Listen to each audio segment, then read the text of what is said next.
My hands wouldn't stop shaking. I stared at the screen of my phone, my reading glasses sliding down my nose as I pinched the image larger, then larger still, until the pixels started to blur.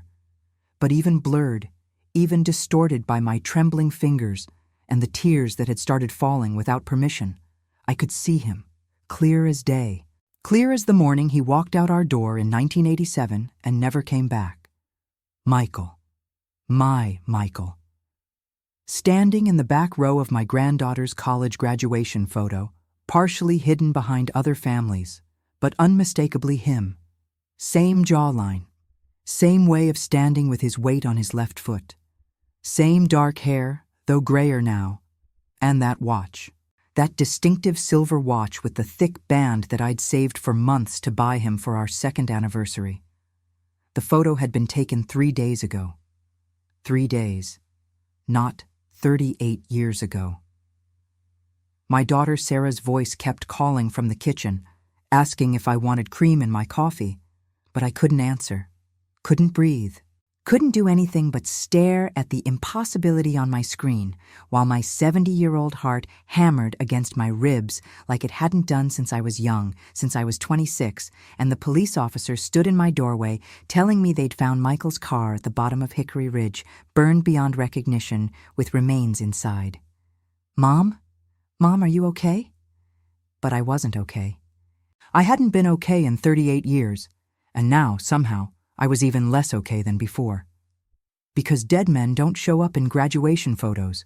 Dead men don't age. Dead men don't wear the watches their wives bought them with grocery money 4 decades ago. But there he was. Let me tell you how I got here, to this impossible moment. Let me tell you about Michael, about me, about a love that was supposed to last forever, and a disappearance that shattered everything I thought I knew about my life. My name is Darlene Mitchell. I'm 64 years old, and this is the story of how I discovered that sometimes the dead don't stay buried, and sometimes the worst betrayal isn't death at all. But first, before we go any further, I need you to do me a favor. This story I'm about to share with you, it's real, it's raw, and it's one of thousands of stories from women like me who've lived through the unimaginable. If you've ever felt betrayed, if you've ever questioned everything you thought was true, if you've ever had to rebuild yourself from nothing, then this story is for you. Hit that subscribe button and turn on notifications, because every week we share real stories from real women who've survived the unsurvivable. And if you're already feeling this story, go ahead and hit that like button. It takes you 1 second, but it helps us reach more people who need to hear that they're not alone. And I'd love to hear from you too. Drop a comment telling me what you think so far, and let me know what city or country you're watching from. Your support, your likes, your comments, they help this channel grow and reach other women who need to know that it's never too late to find the truth, no matter how buried it is. Thank you for being here. Now, let me take you back to where it all began. I was born Darlene Hughes in 1961, in Asheville, North Carolina, in a small house on Riverside Drive where you could hear the French Broad River rushing past if you opened the windows on summer nights. My father worked at the Beacon Manufacturing Company, making blankets on the 3rd shift, and my mother took in sewing and alterations from the ladies in Biltmore Forest who had more money than time. We weren't poor, exactly, but we understood the value of $1 the way you do when you've seen your parents count change to buy milk. I was the middle child of 5, wedged between 2 older brothers who treated me like their personal servant and 2 younger sisters who treated me like their personal doll. My mother always said I got the worst of both worlds, old enough to have responsibilities, but young enough to not have any authority. She was right. By the time I was 12, I could cook a full dinner for 7 people, mend a hem so you couldn't see the stitches, and balance a checkbook better than most adults. Asheville in the 1960s and 70s was a different world than it is now. Downtown still had the S&W cafeteria, where you could get lunch for under $2, and the Grove Arcade was full of actual shops instead of fancy boutiques. The mountains surrounded us like protective arms, and everybody knew everybody, which was both a comfort and a curse, depending on what you were trying to hide. I met Michael Holloway in the fall of 1983 at a company picnic my father's workplace held at Lake Julian. I was 22, working as a secretary at an insurance office on Patton Avenue, living in a tiny apartment I shared with my friend Linda to save on rent. Michael was 24, a mechanic at Henderson's Auto Repair on Sweeten Creek Road, with grease permanently embedded under his fingernails and a smile that made my stomach flip. He was tall, over 6 feet, with dark brown hair that fell across his forehead and these intense brown eyes that seemed to see right through whatever front you were putting up. He had broad shoulders from years of working on cars, and his hands, despite the grease, were gentle. I watched him that day at the picnic, helping set up tables, laughing with my brothers, being kind to my younger sisters without that condescending tone men sometimes use with girls. He was real, solid, the kind of man you could build a life with. Our courtship, if you could call it that, lasted about 6 months. We'd meet for coffee at the Skylark Drive-In on Tunnel Road, go to movies at the Bowcatcher or the Fine Arts Theater downtown, take drives up to the Blue Ridge Parkway where you could see 3 states from the right vantage point. He told me about growing up in East Asheville, about his father who died when Michael was 16, about how he'd had to become the man of the house overnight. He told me about his dreams of maybe owning his own garage someday, something small but respectable. I told him about my dreams too, though they seemed smaller somehow. I wanted a house with a yard. I wanted children, maybe 3 or 4. I wanted Sunday dinners with family and a husband who came home every night. I wanted stability, normalcy, the kind of peaceful life my parents had managed to build despite never having much money. Michael understood that. He wanted the same things. We got married on June 15th, 1985, at the First Baptist Church on Oak Street. My mother made my dress, simple white cotton with lace at the collar, and my father walked me down the aisle with tears in his eyes that he tried to hide by coughing. Michael wore a suit he'd bought at Belk's with money he'd saved for 3 months. We couldn't afford a honeymoon, so we spent 3 days at a cabin his uncle owned up near Hot Springs, where we hiked and talked and planned our future like it was something we could control. We rented a small house on Louisiana Avenue, near the old Highland Hospital. It was nothing fancy, just 800 square feet with 1 bedroom, a kitchen barely big enough for 2 people, and a bathroom where the shower ran cold if you didn't let it warm up for 5 minutes first. But it was ours. I hung curtains I'd sewn myself, yellow with white daisies, and Michael built me shelves in the kitchen for my cookbooks and my mother's old dishes she'd given us as a wedding present. I kept working at the insurance office, and Michael kept working at Henderson's. We fell into a rhythm, the kind married couples do. I'd wake up at 6 to make breakfast, usually eggs and toast with coffee so strong it could wake the dead. Michael would leave by 7, his lunch packed in the blue cooler I'd bought at the Kmart on Tunnel Road. I'd head to work by 8, type insurance forms all day, come home around 5:30 to start dinner. Michael would get home around 6, covered in grease and smelling like motor oil and hard work. And he'd shower while I set the table. We'd eat together every night. That was important to both of us. We'd talk about our days, about the people we'd encountered, about the money we were trying to save. We had a coffee can under the sink where we put spare change and occasional dollar bills. We called it our someday fund. Someday we'd buy a house. Someday we'd have kids. Someday we'd take a real vacation, maybe to Florida or the Outer Banks. In 1986, our someday got a little closer when Michael got promoted to lead mechanic at Henderson's. It came with a raise, not a huge one, but enough that we started talking seriously about starting a family. I was 25, Michael was 26, and it felt like the right time.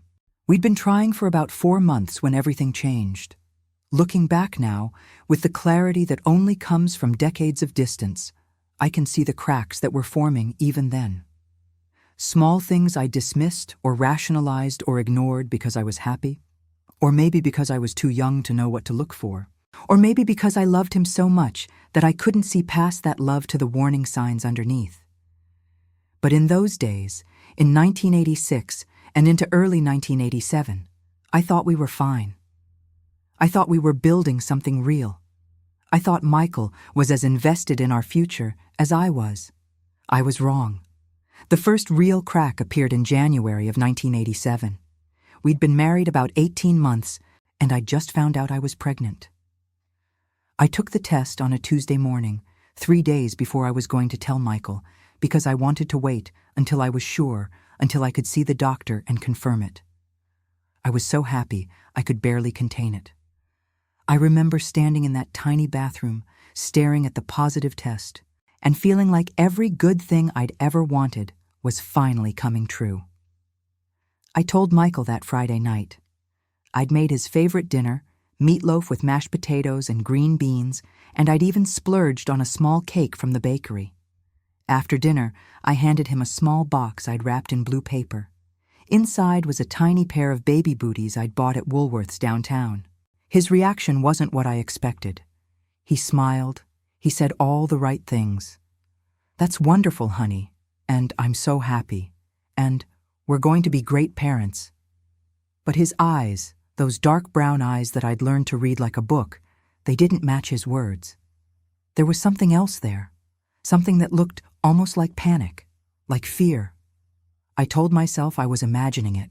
I told myself he was just nervous, that all men get nervous when they find out they're going to be fathers. I told myself it was normal. But that was the moment, January 23rd, 1987, when Michael started to change. Or maybe he didn't change. Maybe the mask just started to slip, revealing whoever he'd been underneath all along. The changes were subtle at first, so subtle that I questioned whether I was seeing them at all or if pregnancy hormones were making me paranoid. Michael started working later. Not every night, but maybe twice a week he'd come home at 8 or 9 instead of 6. "Busy day at the shop," he'd say, or "Mr. Henderson needed help with inventory." Reasonable explanations, the kind that make you feel silly for even wondering. He became distant in bed. We'd always had a healthy, intimate life, nothing wild but warm and connecting. But after I told him about the baby, he barely touched me. "Don't want to hurt you or the baby," he'd say when I tried to initiate. "Need to be careful now." Again reasonable. Again the kind of thing that makes you feel selfish for wanting more. Money got tighter. This was the strangest part, because with his raise, we should have had more breathing room, not less. But Michael started saying we needed to save more, be more careful. The coffee can under the sink stopped growing. Some weeks, it seemed lighter than it should be, but when I asked about it, Michael would say he'd had to use some for gas or lunch or something else that made sense. Then there were the phone calls. Our phone was on the wall in the kitchen, one of those beige rotary phones that was built like a tank. It would ring at odd hours, usually when Michael wasn't home, and when I answered, nobody would speak. Just breathing, then a click. It happened maybe 6 or 7 times over the course of a month. I mentioned it to Michael, and he said it was probably a wrong number or kids playing pranks. In March of 1987, I was about 11 weeks pregnant, starting to show just a little, enough that I'd had to buy looser pants. I went to Henderson's auto repair one afternoon because I'd forgotten to put Michael's lunch in his truck that morning. I felt guilty about it, like I was failing at being a good wife. So I'd made a fresh sandwich and driven it over during my lunch break from work.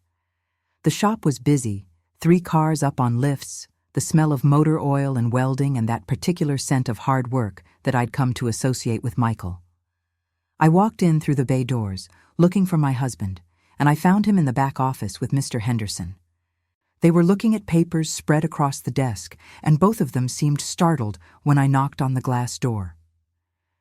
"Darlene," Michael said, and his voice had this edge to it I'd never heard before. "What are you doing here?" "You forgot your lunch," I said, holding up the paper bag. "I brought it by." He came out of the office quickly, almost pushing me back toward the bay doors. "Thanks, honey, but you didn't need to do that. I could have grabbed something." "I wanted to," I said, confused by his reaction. "Are you okay? Did I interrupt something?" No, just going over some paperwork with Mr. Henderson. Nothing important." But it felt important. It felt like I'd walked in on something I wasn't supposed to see, though I couldn't have told you what. Michael kissed my cheek, took the lunch, and ushered me back to my car so quickly that I barely had time to say goodbye to the other mechanics I knew. That night, Michael was quiet during dinner. He picked at his food, which wasn't like him, and when I asked if everything was okay, he said he was just tired. Just tired.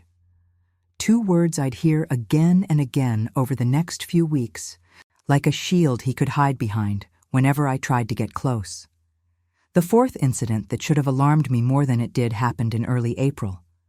I was about 14 weeks pregnant, past the dangerous first trimester, and I'd started buying a few baby things when I saw sales.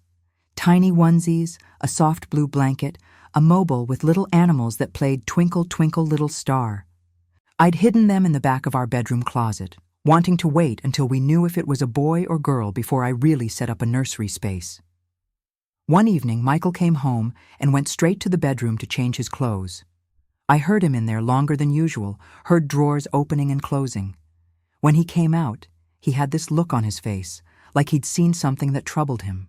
"What's all that stuff in the closet?" he asked, and his tone wasn't excited or happy. It was almost accusatory. "Baby things," I said, confused. "I've been picking up a few items when I see good deals. Why? Isn't it a little early for that?" "Early? I'm almost 4 months along." "Yeah, but don't people usually wait? What if something, I don't know. What if something goes wrong?" The question hurt more than it should have. Not because it was unreasonable to worry, but because of the way he said it. Like he was hoping something would go wrong. Like the baby was a problem he wanted to disappear. "Nothing's going to go wrong," I said, my hand instinctively going to my small belly. "The doctor says everything looks perfect." Michael just nodded and turned on the TV, and we didn't speak about it again that night. But I lay awake next to him for hours, feeling him breathe beside me, wondering when my husband had become a stranger. The 5th warning sign came in the form of a woman I'd never met. Her name was Patricia, or at least that's what she told me when she called our house one Saturday morning in late April. Michael had gone to work. They were open half-days on Saturdays, and I was doing laundry when the phone rang. "Hello? Is this Darlene?" A woman's voice, older, maybe in her 50s, with a slight southern accent but not quite local. "Yes, who's this?" "My name is Patricia Holloway. I'm Michael's aunt, his father's sister." I paused, confused. Michael had told me he only had one aunt, his mother's sister, Margaret, who lived in Charleston. He'd never mentioned a Patricia. "I'm sorry," I said carefully. "Michael's never mentioned you." There was a long silence on the other end. Then, "I'm not surprised. We haven't spoken in years. There was a family falling out. But I heard through the grapevine that he'd gotten married, and I wanted to reach out, congratulate him. That's all." Something about the conversation felt off. The way she hesitated before speaking, like she was choosing her words very carefully. The way she asked questions about me, about our life, like she was fishing for information. "How did you get our number?" I asked. "Oh, I looked it up in the phone book. There aren't too many Holloways in Asheville." We talked for maybe 5 more minutes, surface-level conversation about the weather in Asheville and how things had changed. She said she lived in Tennessee now, just over the state line, and that maybe she'd come visit sometime. I told her that would be nice, gave her our address, and hung up feeling unsettled in a way I couldn't name. When Michael came home that afternoon, I mentioned the call. His face went pale. Actually pale, like someone had drained the blood from his cheeks. "What did she want?" he asked, his voice tight. "Just to say congratulations on our marriage. She said there was a family falling out, but she wanted to reconnect." "What did you tell her?" "Nothing, really. Just that we live here, that we're doing well. Was I not supposed to talk to her?" Michael ran his hand through his hair. A gesture I'd learned meant he was stressed. "No, it's fine. It's just, Patricia she's complicated. The family falling out was bad. I'd rather not get into all that old drama. What happened? It's not important. Ancient history. Look, if she calls again, just be polite, but don't give her too much information about us, okay? Okay, I said, though I didn't understand why. Is she dangerous or something? No, nothing like that. She's a gossip, likes to stir up trouble. I'd rather keep our private life private. It made sense in a way. Every family has difficult relatives. But the look on Michael's face when I'd mentioned her, that wasn't just annoyance at a gossipy aunt. That was fear. The 6th warning sign arrived in early May, about 3 weeks before Michael disappeared. We were having dinner. I'd made pork chops and rice, and Michael was pushing food around his plate like he'd lost his appetite. I need to take a trip for work, he said suddenly. I looked up from my own plate. A trip? What kind of trip? Mr. Henderson wants to send me to a training thing in Charlotte, new diagnostic equipment for the shop. It's a 3-day course. When? Next month, probably mid-June. 3 days seems like a long time for a training course. It's intensive, hands-on, and Henderson's paying for it, so I can't really say no. There was something in his voice, that edge again, that told me there was more to this than he was saying. But what could I say? That I didn't believe him. That I thought my husband was lying to me about a work trip. I had no proof, just a feeling, and feelings aren't evidence. Okay, I said. I guess that'll be good for your career. Yeah, it will. But he wouldn't look at me when he said it. The 7th warning sign was the worst one, the one I should have paid attention to above all the others. It happened on May 29, 1987, exactly 10 days before Michael disappeared. I woke up in the middle of the night, around 2 in the morning, because I needed to use the bathroom. Pregnancy does that to you, makes you get up 3 or 4 times a night. I slid out of bed carefully, trying not to wake Michael, and padded across the cold floor to our tiny bathroom. When I came back, Michael was sitting up in bed, and he had his wallet in his hands. He was taking things out of it, looking at each item in the dim light that came through our bedroom window from the street lamp outside. He didn't hear me come back in. I watched him for a moment, standing in the doorway. He pulled out a photograph, something small that had been tucked behind his driver's license. He looked at it for a long moment. And even in the dim light, I could see his expression. It was sad. It was longing. It was love. Michael, I said softly. He jumped, literally jumped, and shoved the photo back in his wallet so quickly he almost dropped it. Jesus, Darlene, you scared me. Sorry, I had to pee. What are you doing? Nothing. Couldn't sleep. I was just looking through my wallet, thinking I should clean it out. It's getting too full. What was that picture? What picture? The one you were looking at just now. Oh, that. It's just an old photo of my dad. I found it the other day in some boxes at my mom's house. I'd forgotten I had it. It was a lie. I knew it was a lie the moment the words left his mouth. Michael didn't carry pictures of his father. His father had died 13 years ago, and Michael had told me once that he preferred to remember him as he was, not frozen in a photograph. So why would he suddenly be carrying a photo now? And why would he look at it with such longing in the middle of the night? But I didn't challenge him. I climbed back into bed, and we both lay there in the dark, both pretending to sleep, both knowing the other was awake, both keeping our secrets. The 8th and final warning sign came on June 6, 1987, just 3 days before everything fell apart. I came home from work early because I'd been feeling dizzy all afternoon, and my boss had sent me home to rest. I was about 19 weeks pregnant, solidly in the 2nd trimester, and most days I felt fine, but that particular day I'd felt off somehow. I pulled into our driveway around 3 in the afternoon, hours before Michael was supposed to be home. His truck wasn't there, which I expected.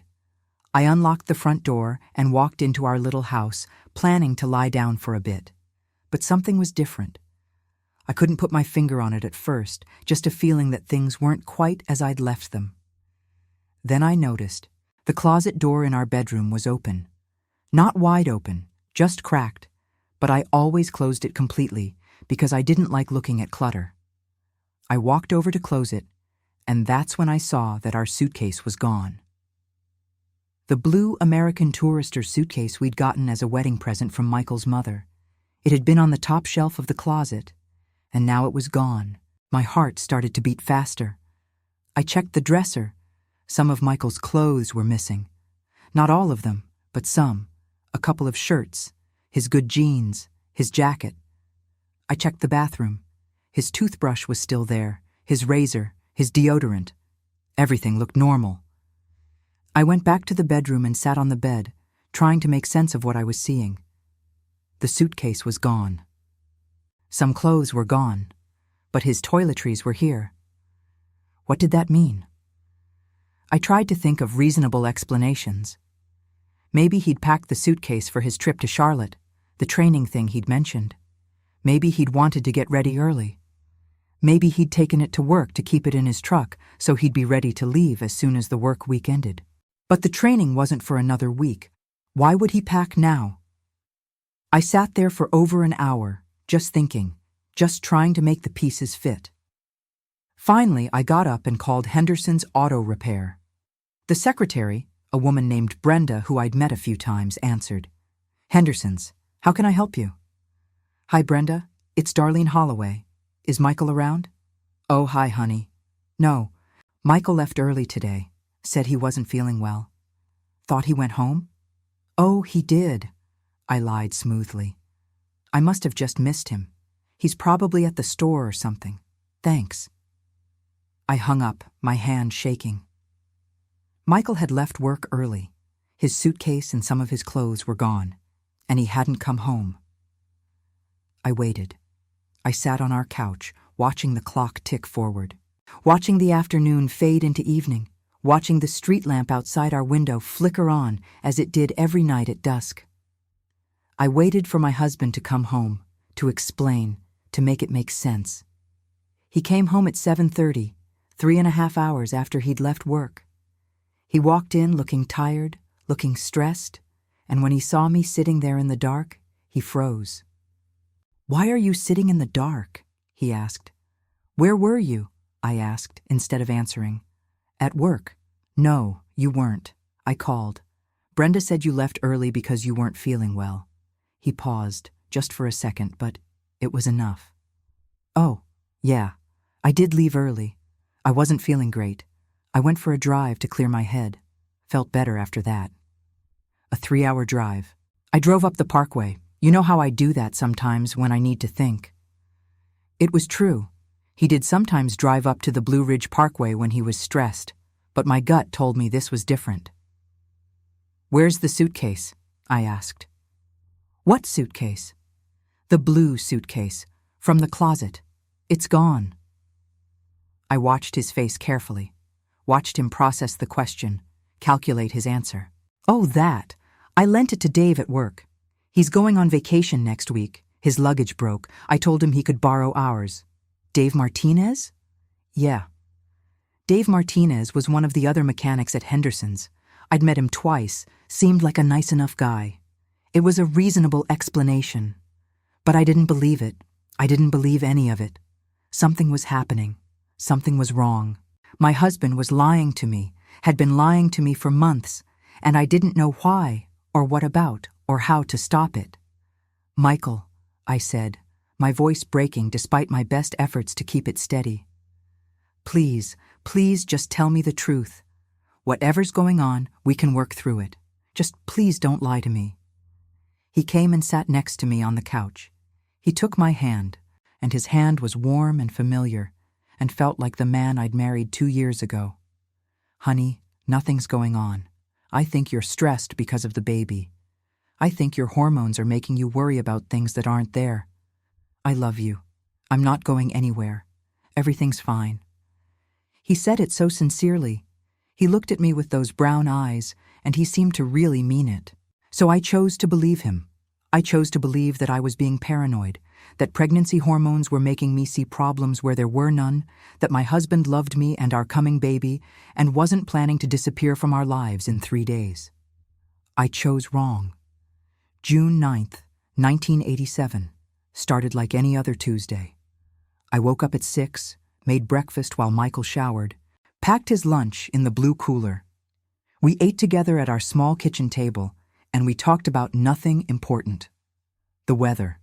A funny story one of the guys at work had told Michael the day before. My plans to stop by my mother's after work to show her the new maternity dress I'd bought at Penny's. Michael seemed normal that morning.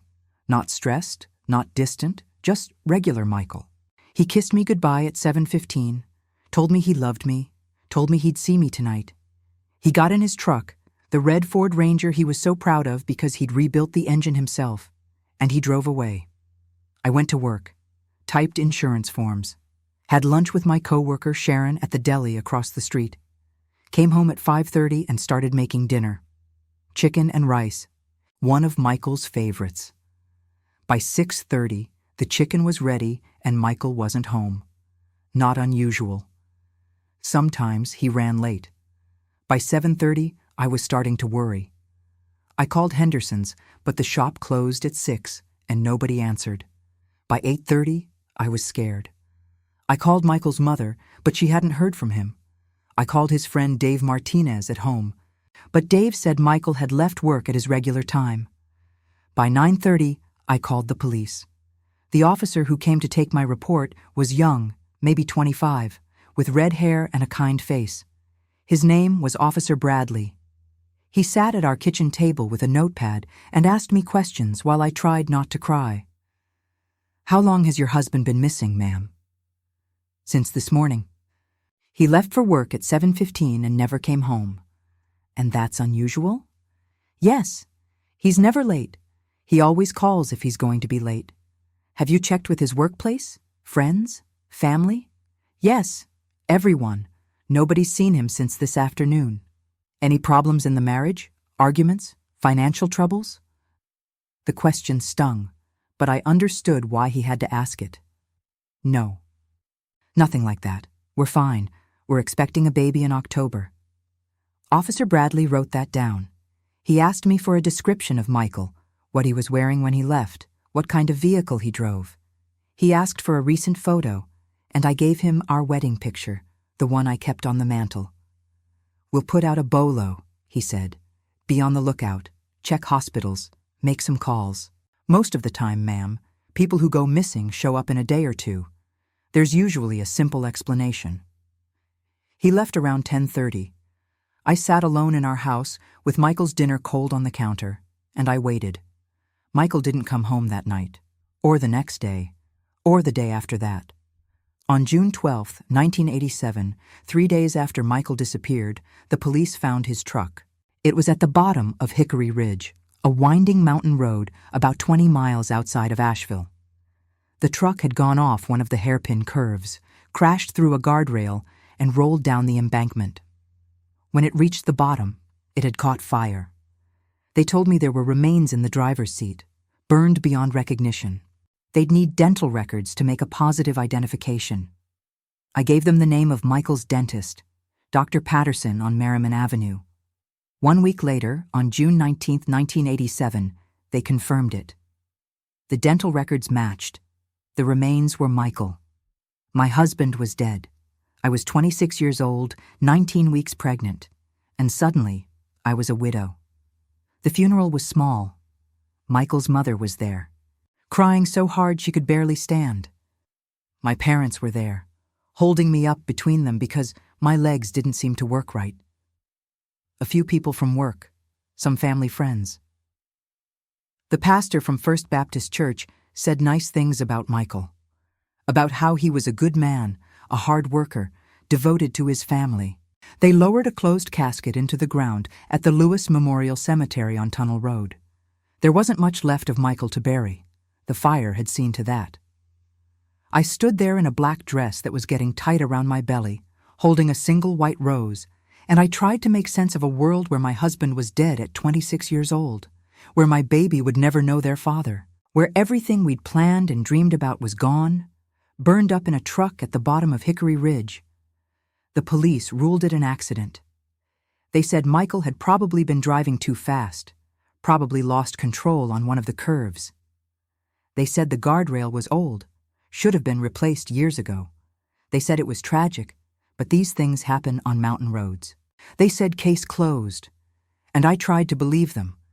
I tried to believe that my husband's death was just a terrible accident, a random tragedy, one of those things that happen to people for no reason. But deep down, in a place I wouldn't let myself look at for years, I wondered. I wondered about all those warning signs. I wondered about the suitcase. I wondered about the phone calls with no one on the other end. I wondered about the photograph Michael had been looking at in the middle of the night with such longing on his face. I wondered if maybe Michael hadn't driven off that cliff by accident. I wondered if maybe he'd been running from something, or to something. But I was 26, pregnant, and newly widowed. I didn't have the strength to wonder too hard. So I buried my questions along with my husband, and I tried to move on. The months after Michael's death blurred together in a haze of grief and preparation. I moved back in with my parents because I couldn't afford the rent on Louisiana Avenue by myself. Their house was full, my younger sisters still living at home, but they made room for me.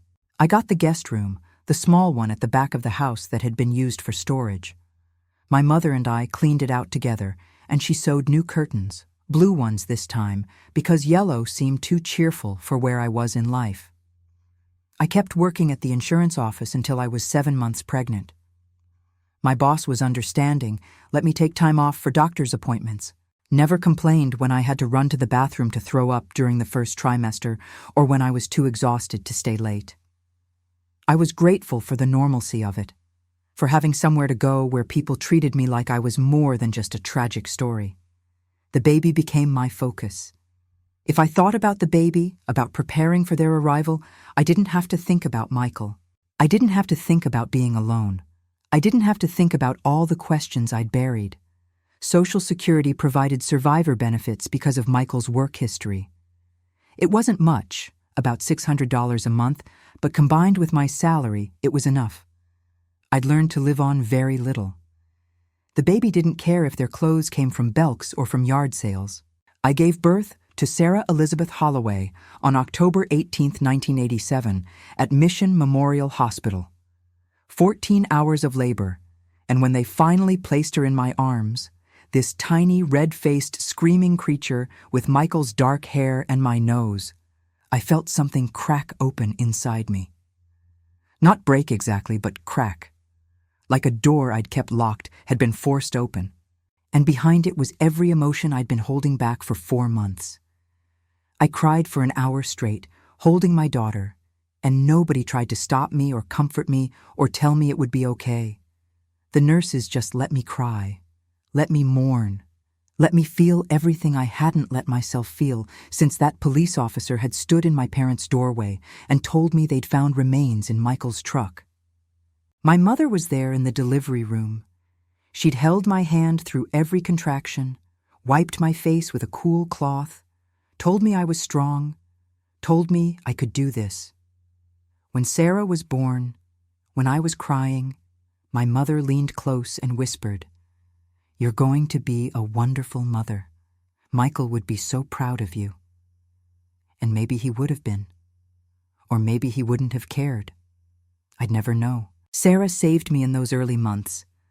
Not because I wanted to be saved, but because she needed me. Babies are selfish little things, demanding in their helplessness.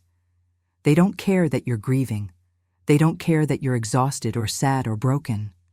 They need to be fed and changed and held, and they need it now, and they'll scream until you give it to them. So I gave it to her. I fed her every 2 hours, changed endless diapers, walked the floor with her at 3 a.m. when she wouldn't sleep. I sang to her, the same lullabies my mother had sung to me. I bathed her in the kitchen sink, her tiny body slippery with soap, her eyes wide and trusting. I went through all the firsts alone, her first smile, which came at 6 weeks and was probably just gas, but I counted it anyway. Her first laugh, At 3 months, a sound like pure joy that made me laugh too for the first time since Michael died. Her first time rolling over, her first tooth, her first attempts at crawling. I took pictures of everything, kept them in albums I bought at Walgreens, wrote dates and details on the backs. I wanted Sarah to know her own story, even if she'd never know her father's. When Sarah was 4 months old, I moved out of my parents' house and into a small apartment on the west side of Asheville. It was just 3 rooms, kitchen, living room, and bedroom, on the second floor of an old house that had been converted into apartments. The landlord was an elderly woman named Mrs. Chen, who told me she'd lost her husband young too, who understood what it was like to raise a child alone. The rent was $400 a month. I could just barely afford it with my salary and the Social Security benefits. But it was mine and Sarah's. We were our own little family. I furnished it slowly, carefully, buying things secondhand or at yard sales. A crib from a coworker whose kids were grown. A rocking chair from the Goodwill on Patton Avenue that I painted white. A small TV from a pawn shop that only got 3 channels, but that was enough. I fell into a new rhythm. Work during the day, my mother watching Sarah while I was gone. Come home, feed Sarah, play with her, put her to bed. Sit in the dark apartment and try not to think about how different my life had turned out from what I'd planned. On Sarah's first birthday, October 18th, 1988, I baked her a small cake, just a box mix from the grocery store, chocolate with vanilla frosting. I put a single candle on it. My parents came over, my sisters, a few friends from work. We sang Happy Birthday, and Sarah smashed her little hands into the cake, getting frosting everywhere, laughing that belly laugh that babies have. I took a picture of her with cake all over her face, and I put it in the album. Later that night, after everyone had gone home, after Sarah was asleep in her crib, I took out that album and I looked at all the pictures. Sarah at 1 day old, Sarah at 1 month, 3 months, 6 months, a year. A whole year of life that Michael had missed. And for the first time, I felt something other than grief. I felt angry. How dare he leave us? How dare he drive recklessly and die and leave me to do this alone? How dare he not be here to see his daughter's first birthday, to see her smash her hands into a cake and laugh, to see what a beautiful, perfect little person we'd created together. The anger surprised me. I'd been sad for so long that I'd forgotten I could feel anything else. But there it was, burning hot in my chest. Anger. It didn't last long. Anger is exhausting, and I was already exhausted. By the next morning, it had faded back into the dull ache of grief I'd grown used to. But it had been there. I'd felt it. And somehow, that made me feel a little more alive. Sarah grew. That's what children do. They grow and change and become people right before your eyes. By the time she was 2, she was talking in full sentences, asking endless questions about everything. Why is the sky blue? Where do birds sleep? Why can't I eat ice cream for breakfast? She looked like Michael. Same dark hair, same dark eyes, same stubborn set to her jaw. Sometimes I'd catch a glimpse of her from a certain angle, and my breath would catch because for just a second it was like seeing Michael again. She never knew him, obviously. How could she? But she asked about him constantly. Where's my daddy? In heaven, sweetheart. Why? Because he got hurt in an accident. What kind of accident? A car accident. His truck went off the road. Why did his truck go off the road? I don't know, baby. Sometimes accidents just happen. But why? I don't know. And I didn't. I truly didn't. I told her stories about Michael. I told her that he was a mechanic, that he fixed cars, that he was strong and kind and loved her very much, even though he never got to meet her. I showed her our wedding picture. I showed her the few other photos I had of him. There weren't many. We'd never had much money for film. She'd stare at those photos for long minutes, like she was trying to memorize his face, trying to understand who this man was, who was her father, but who she'd never known. When Sarah was 3, I started dating again. Not because I wanted to, particularly, but because my mother kept pushing me.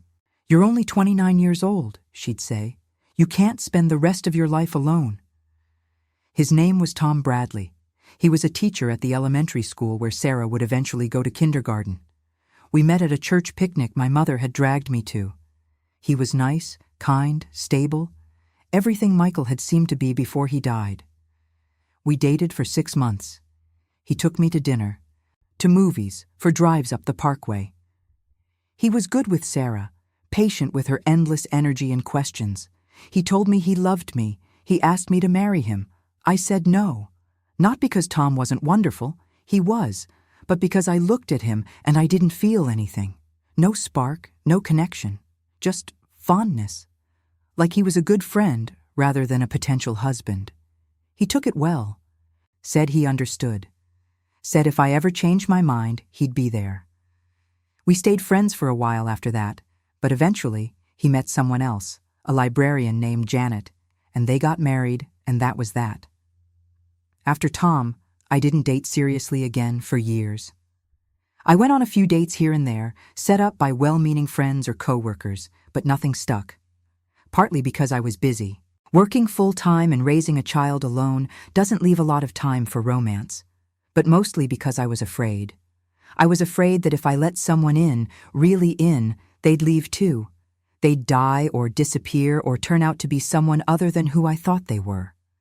It was safer to stay alone. Safer to just focus on Sarah and work and the small, manageable life I'd built. The years passed. Sarah started school. She was bright, got good grades, made friends easily. She played soccer in a rec league, was in the school choir, took piano lessons that my mother paid for because I couldn't afford them. I changed jobs when Sarah was 7.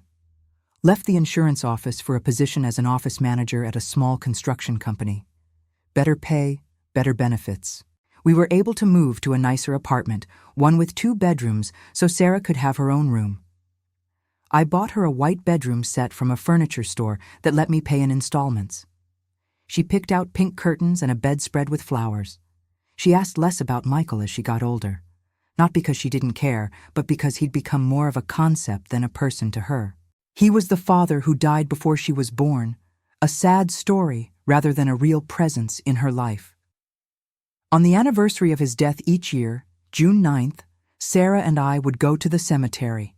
We'd put flowers on his grave, a simple granite marker that read, Michael James Holloway, 1961-1987, beloved husband and father. Sarah would stand there for a few minutes, quiet, and then she'd ask if we could go get ice cream, and I'd say yes, because grief shouldn't define a child's life. When Sarah turned 16, she started asking questions again. Different questions, more complicated questions. Tell me how you and Dad met. Tell me about your wedding. What was he like? Not just that he was nice and kind, but really, what was he like? Did you ever fight? Were you happy? I answered as honestly as I could. But how do you explain a marriage to your child? How do you explain that yes, you were happy, but also there were things you didn't understand? How do you tell her about the warning signs without making her suspicious? How do you say, your father was a good man, but also I think he had secrets? I couldn't. So I told her the simple version, the fairy tale version.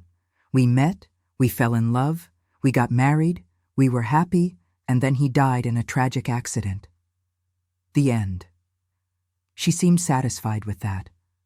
Or maybe she sensed that there were things I wasn't saying and chose not to push. Either way, she stopped asking the hard questions after a while. Sarah graduated from high school in 2005.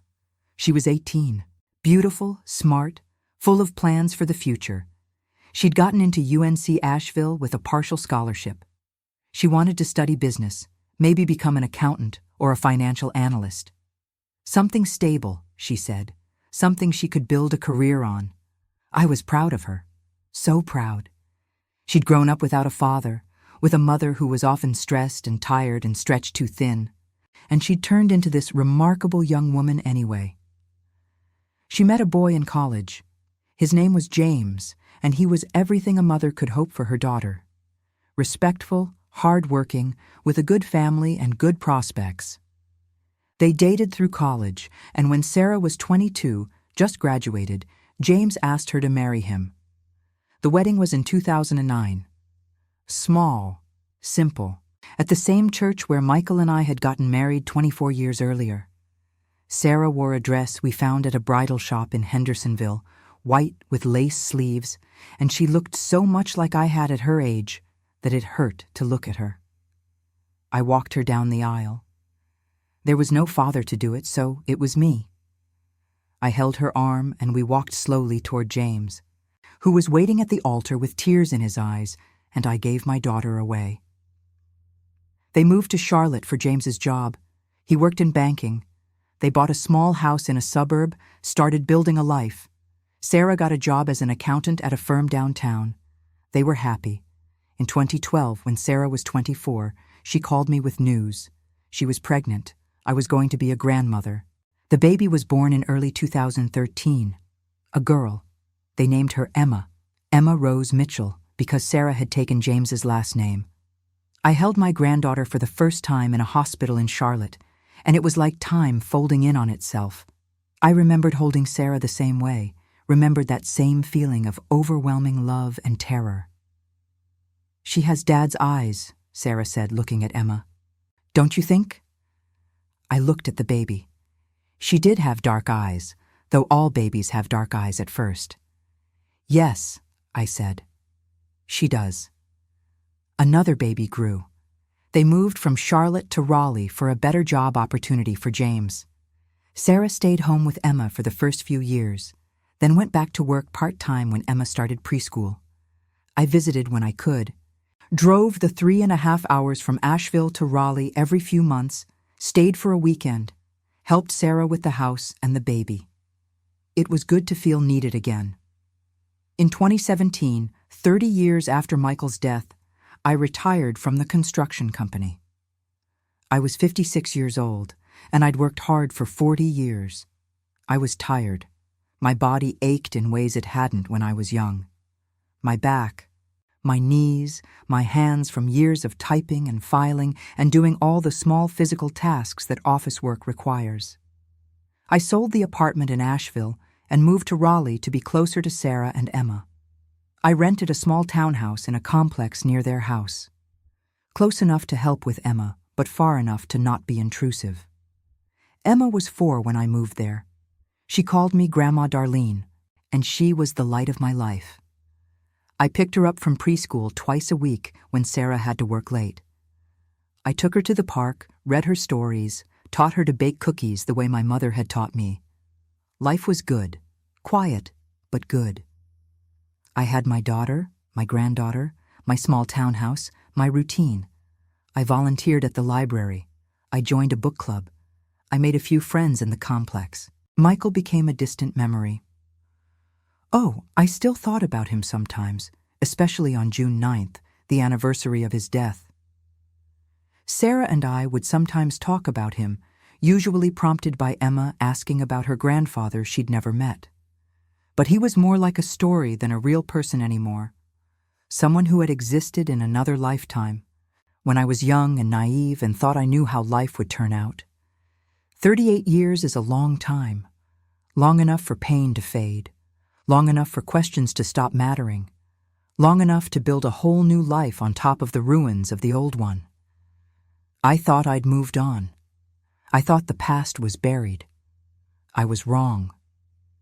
Emma graduated from UNC Chapel Hill in May of 2025. 22 years old, degree in communications, full of that optimism young people have before life teaches them otherwise. The graduation ceremony was held at Keenan Stadium on a hot Saturday morning, the kind of humid North Carolina heat that makes your clothes stick to your skin. Sarah and James and I sat in the bleachers with hundreds of other families, fanning ourselves with the programs they'd handed out, waiting for Emma's name to be called. When it finally was, when she walked across that stage and accepted her diploma, we all stood up and screamed like maniacs. Sarah cried. I cried. James took so many pictures, I thought his phone might overheat.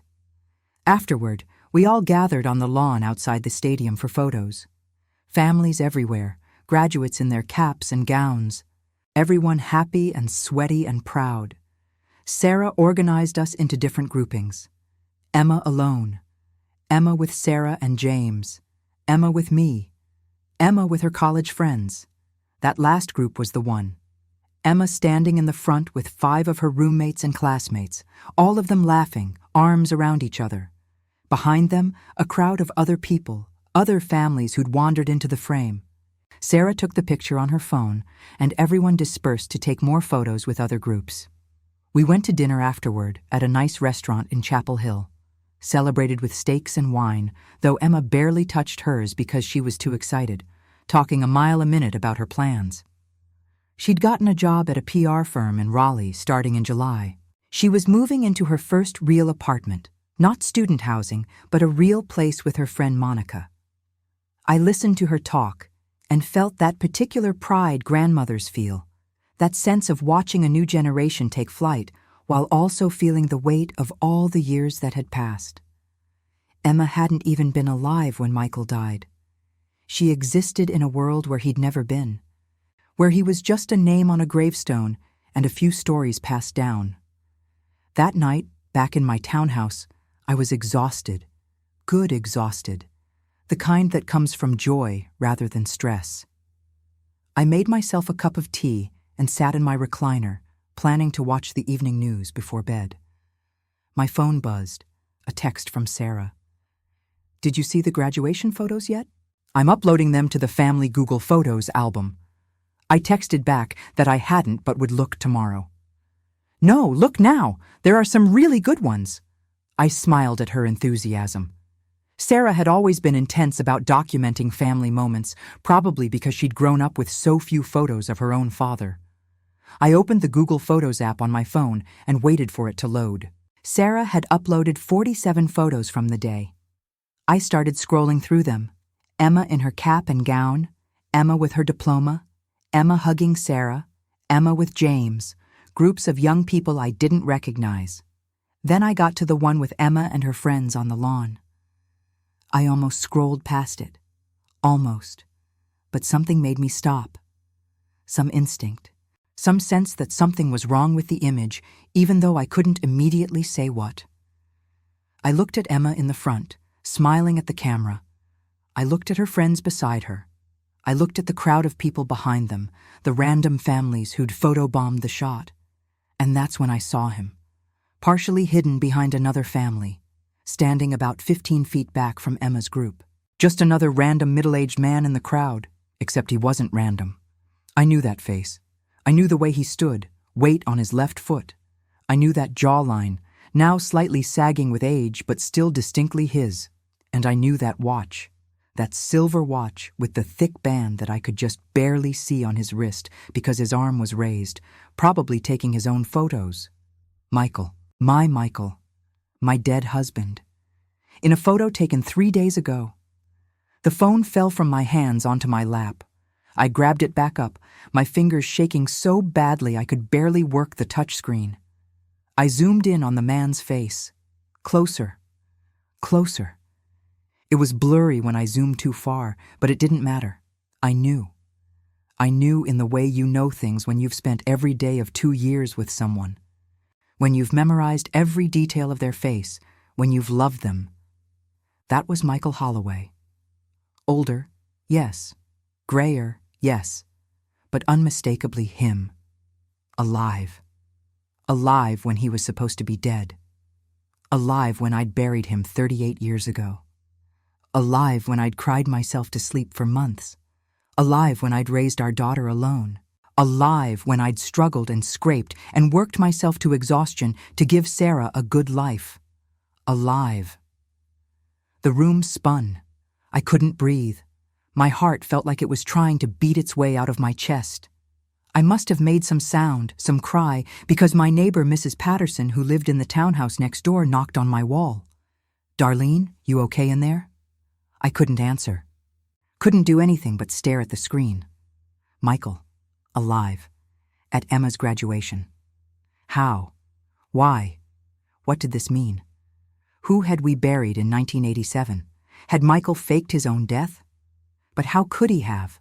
The dental records matched. The police had confirmed it. Unless he'd somehow switched the dental records. Unless someone else had died in that truck. Someone Michael wanted people to think was him. Unless my husband had planned his own disappearance and had been living another life for 38 years while I'd been grieving him. My phone buzzed again. Another text from Sarah. "Mom, did you look? Aren't they great?" I should have called her right then, should have sent her the screenshot, should have said, "Look at this. Look who's in Emma's photo." But I didn't. Because as I sat there, staring at the impossible image on my screen, a cold rage started to build in my chest. Not the brief flash of anger I'd felt years ago on Sarah's first birthday. This was different. This was cold and calculated and hard as ice. If Michael was alive, if he'd faked his death and let me believe he was gone for 38 years, then he'd done it deliberately. He'd chosen to leave. He'd chosen to let Sarah grow up without a father. He'd chosen to let me struggle alone. And I was going to find out why. But more than that, I was going to find him.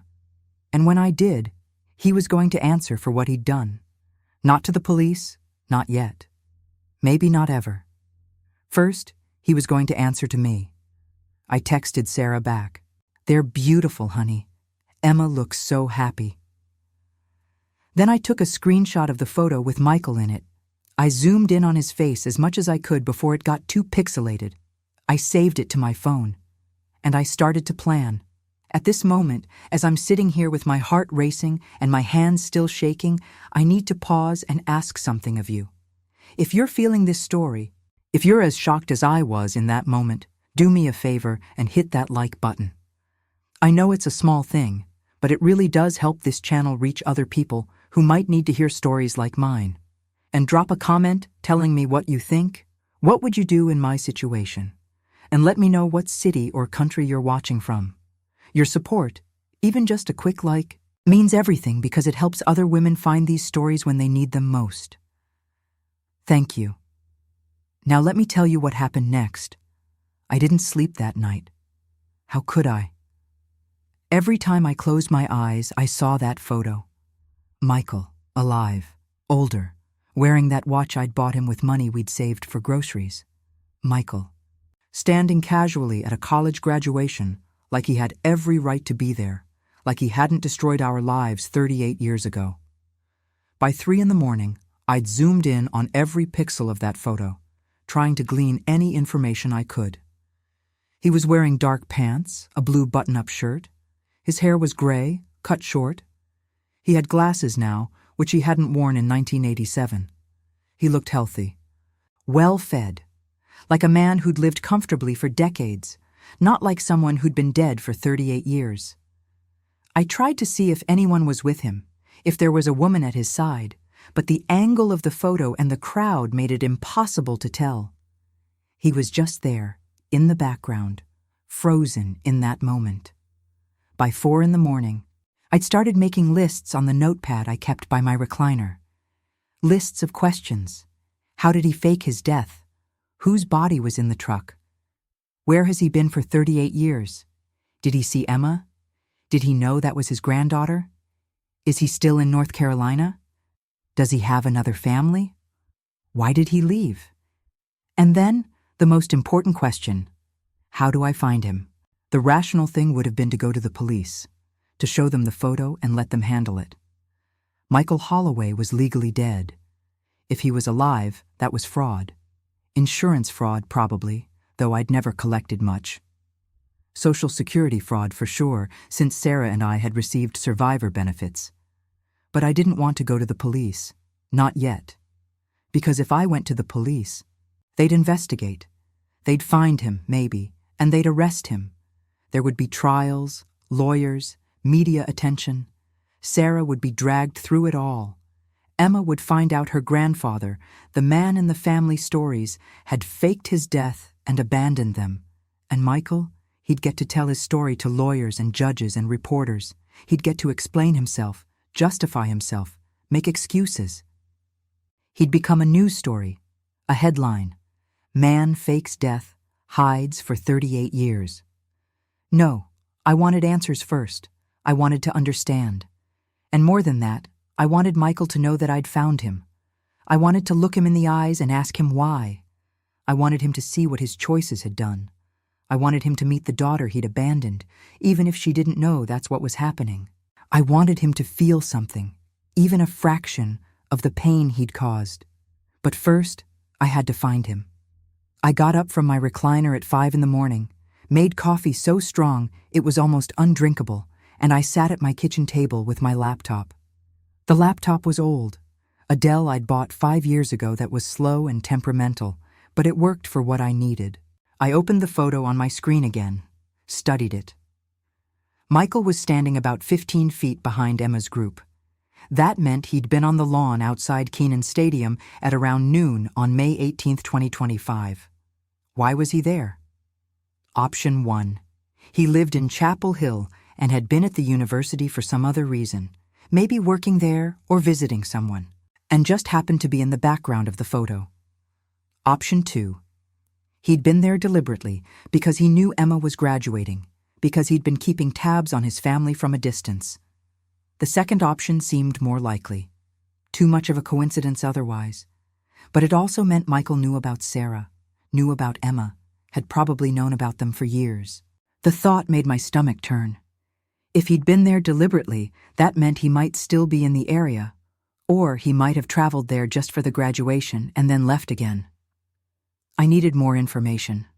I pulled up Facebook on my laptop. I had an account, barely used it, mainly just to keep up with family and see Emma's posts. I searched for Michael Holloway. Hundreds of results. Too many. I tried narrowing it down. Michael Holloway, North Carolina. Michael Holloway, Chapel Hill. Michael Holloway, Asheville. Still too many results, and none of the profile pictures looked like him. I tried LinkedIn next, thinking maybe he'd built a career somewhere, though what kind of career could you build when you're legally dead? But nothing came up that matched. I tried Google. Michael Holloway, plus North Carolina, plus mechanic, since that had been his trade. Nothing useful. I sat back, frustrated. Finding someone who doesn't want to be found, especially someone who'd been successfully hiding for 38 years, wasn't going to be easy. And I didn't have resources. I wasn't a detective. I was a 64-year-old retired office manager with a 15-year-old Dell laptop and Google. But I had something Michael didn't know I had. His face. In a digital photo. In 2025, that was more powerful than he probably realized.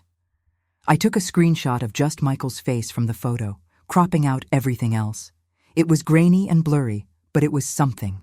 Then I did something I never thought I'd do. I created a fake Facebook profile.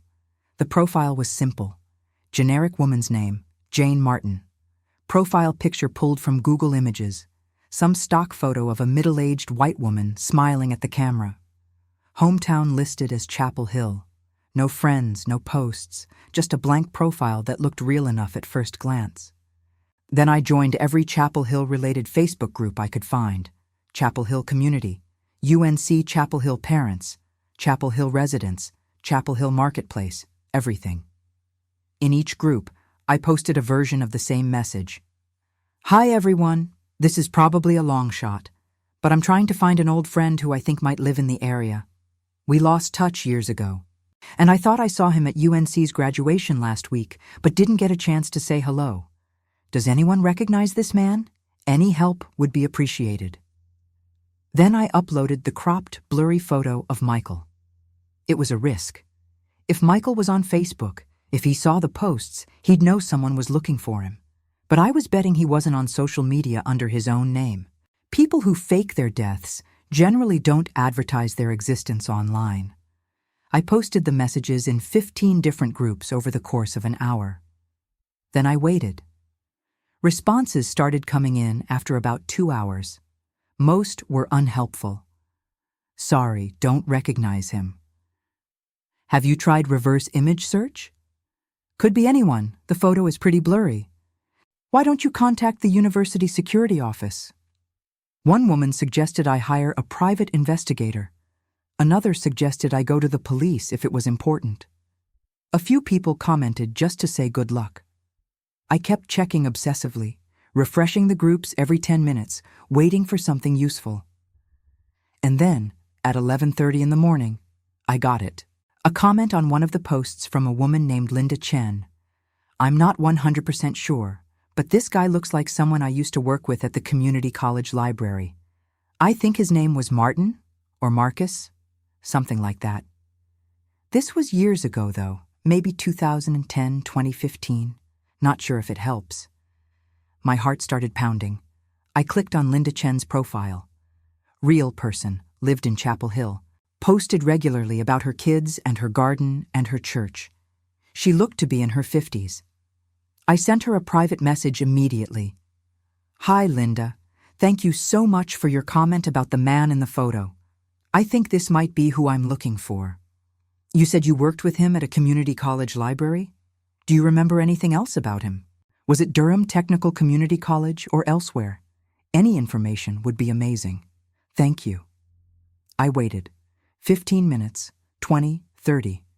Finally, a response. Hi, Jane. Yes, it was at Durham Tech, the library there. I worked there from 2008 to 2015. He was a cataloger, if I remember right. Quiet guy, kept to himself mostly. I want to say his last name was Wells or Wilson or something like that. He left around 2014 or 2015. I think he retired. Sorry, I can't be more specific. It's been a while.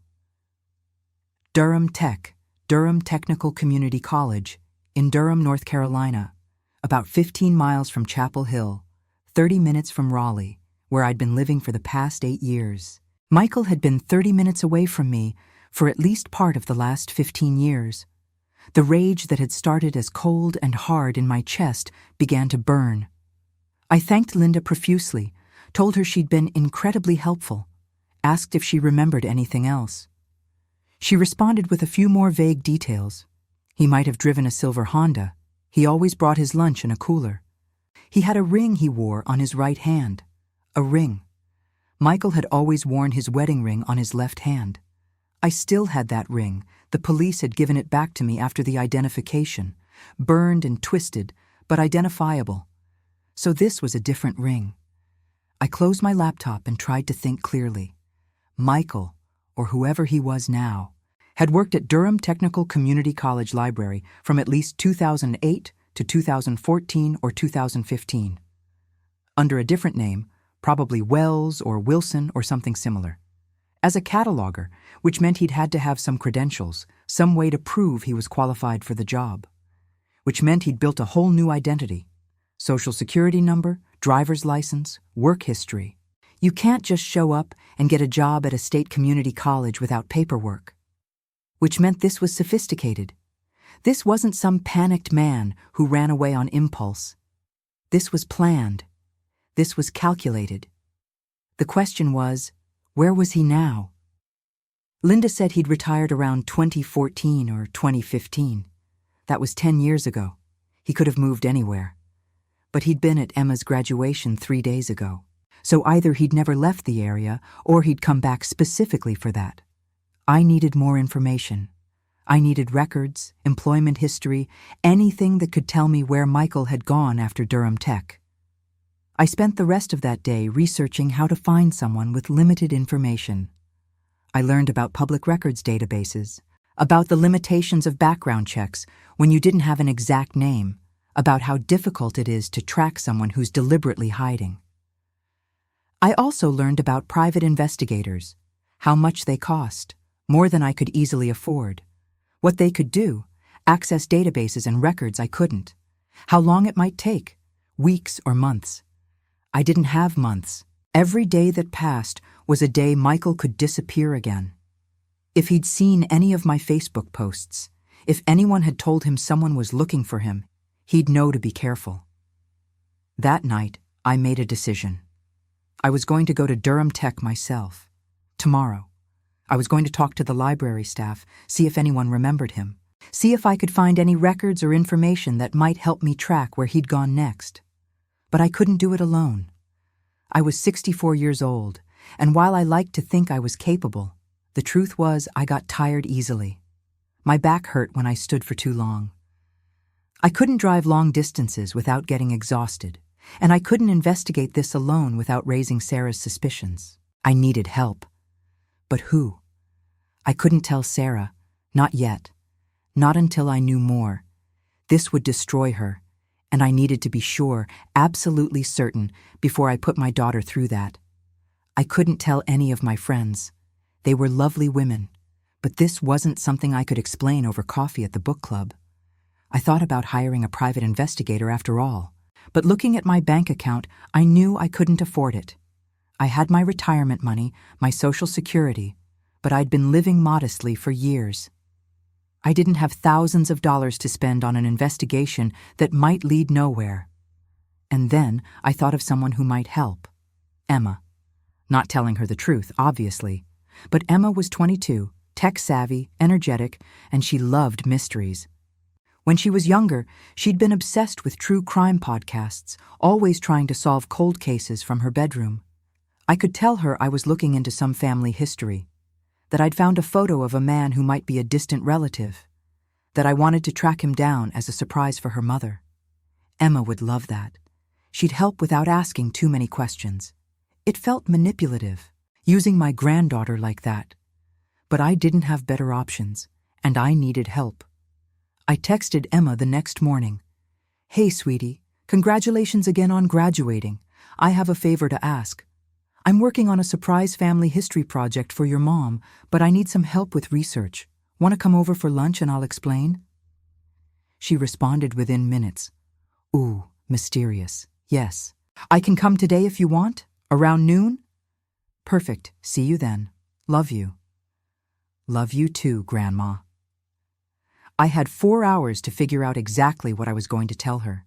4 hours to craft a lie that was close enough to the truth that I wouldn't feel like a complete fraud, but far enough that Emma wouldn't realize what I was really doing. 4 hours to start the process of hunting down my supposedly dead husband. And I was ready.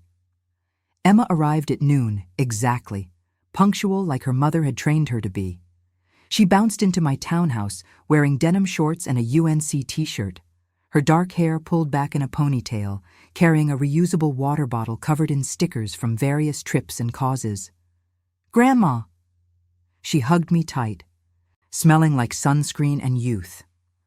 "Okay, I'm dying to know about this mysterious project. Is this like finding long-lost relatives? Are we going to discover I'm secretly descended from royalty or something?" I'd made sandwiches and put out a bowl of chips, trying to keep things normal and casual. We sat at my kitchen table, and I pulled out the photo on my laptop, the one with Michael in the background. "So," I started carefully, "you know how I've been thinking a lot about family history lately, and I was looking through your graduation photos, and I noticed this man in the background of one of them." I showed her the full photo, not just the cropped version, with Michael circled in a red digital circle I'd drawn. "See him? Back there, partly hidden." Emma squinted at the screen, zooming in. "Okay, yeah, I see him. Who is he?" "That's what I'm trying to figure out. The thing is, he looks remarkably like a distant cousin of mine who I lost touch with years ago. His name was Martin. I haven't seen him since the late 1980s, and I've always wondered what happened to him." The lie came easier than I expected. Maybe because it wasn't entirely a lie. Michael was family, just not the way I was describing. "And you think this random guy in my graduation photo is him?" I know it sounds crazy, but the resemblance is uncanny.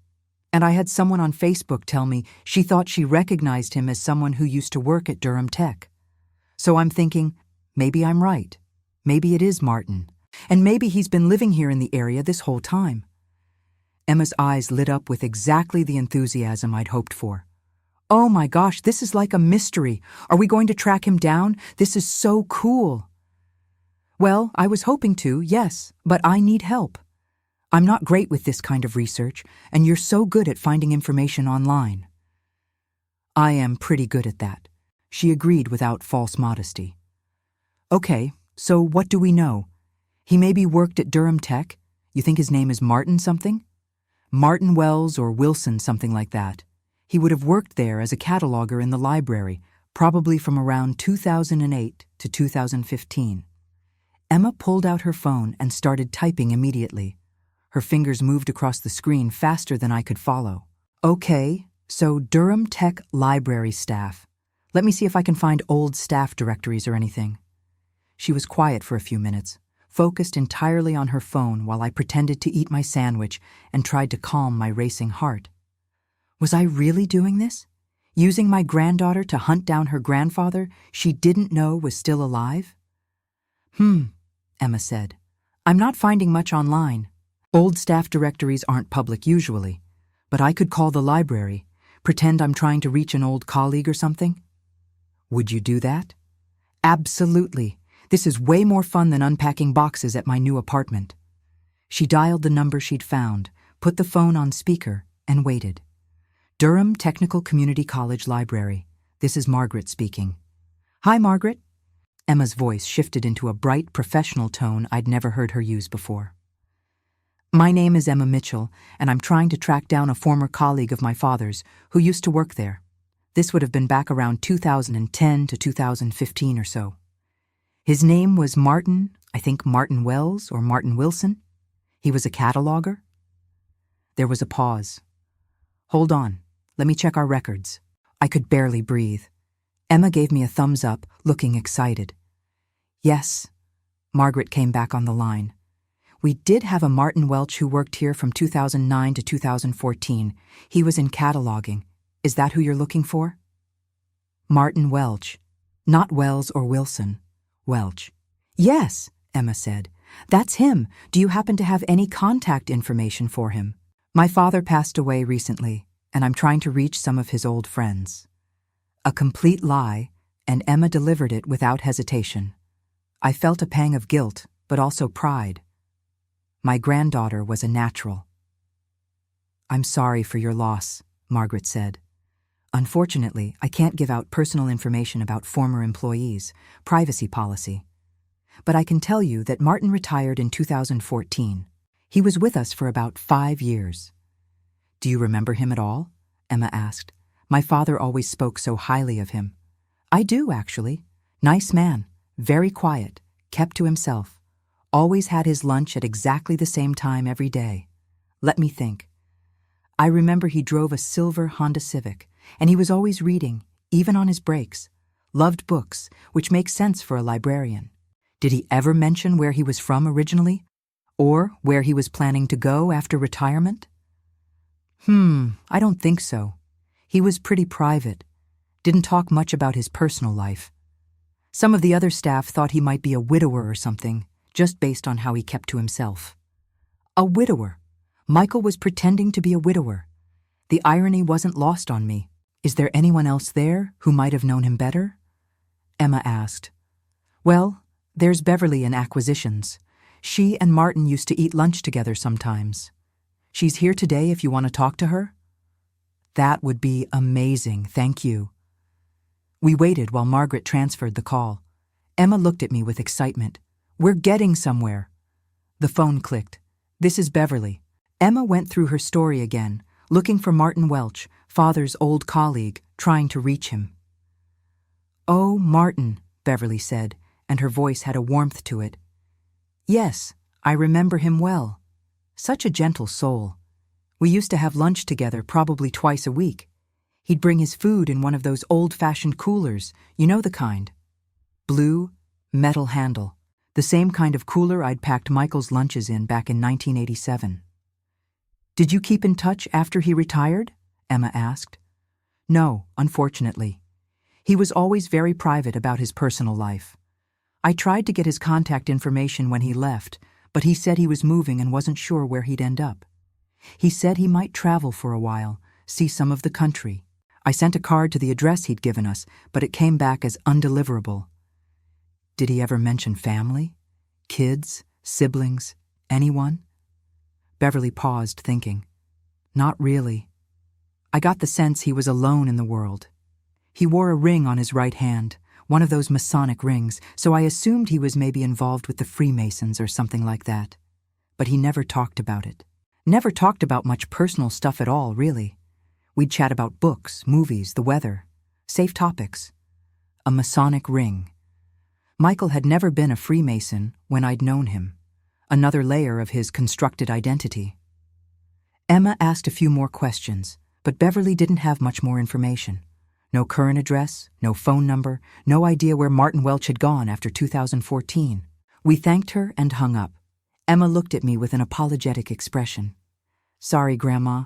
That's kind of a dead end. This Martin Welch guy seems to have vanished after 2014. It's okay, I said. At least we confirmed he existed.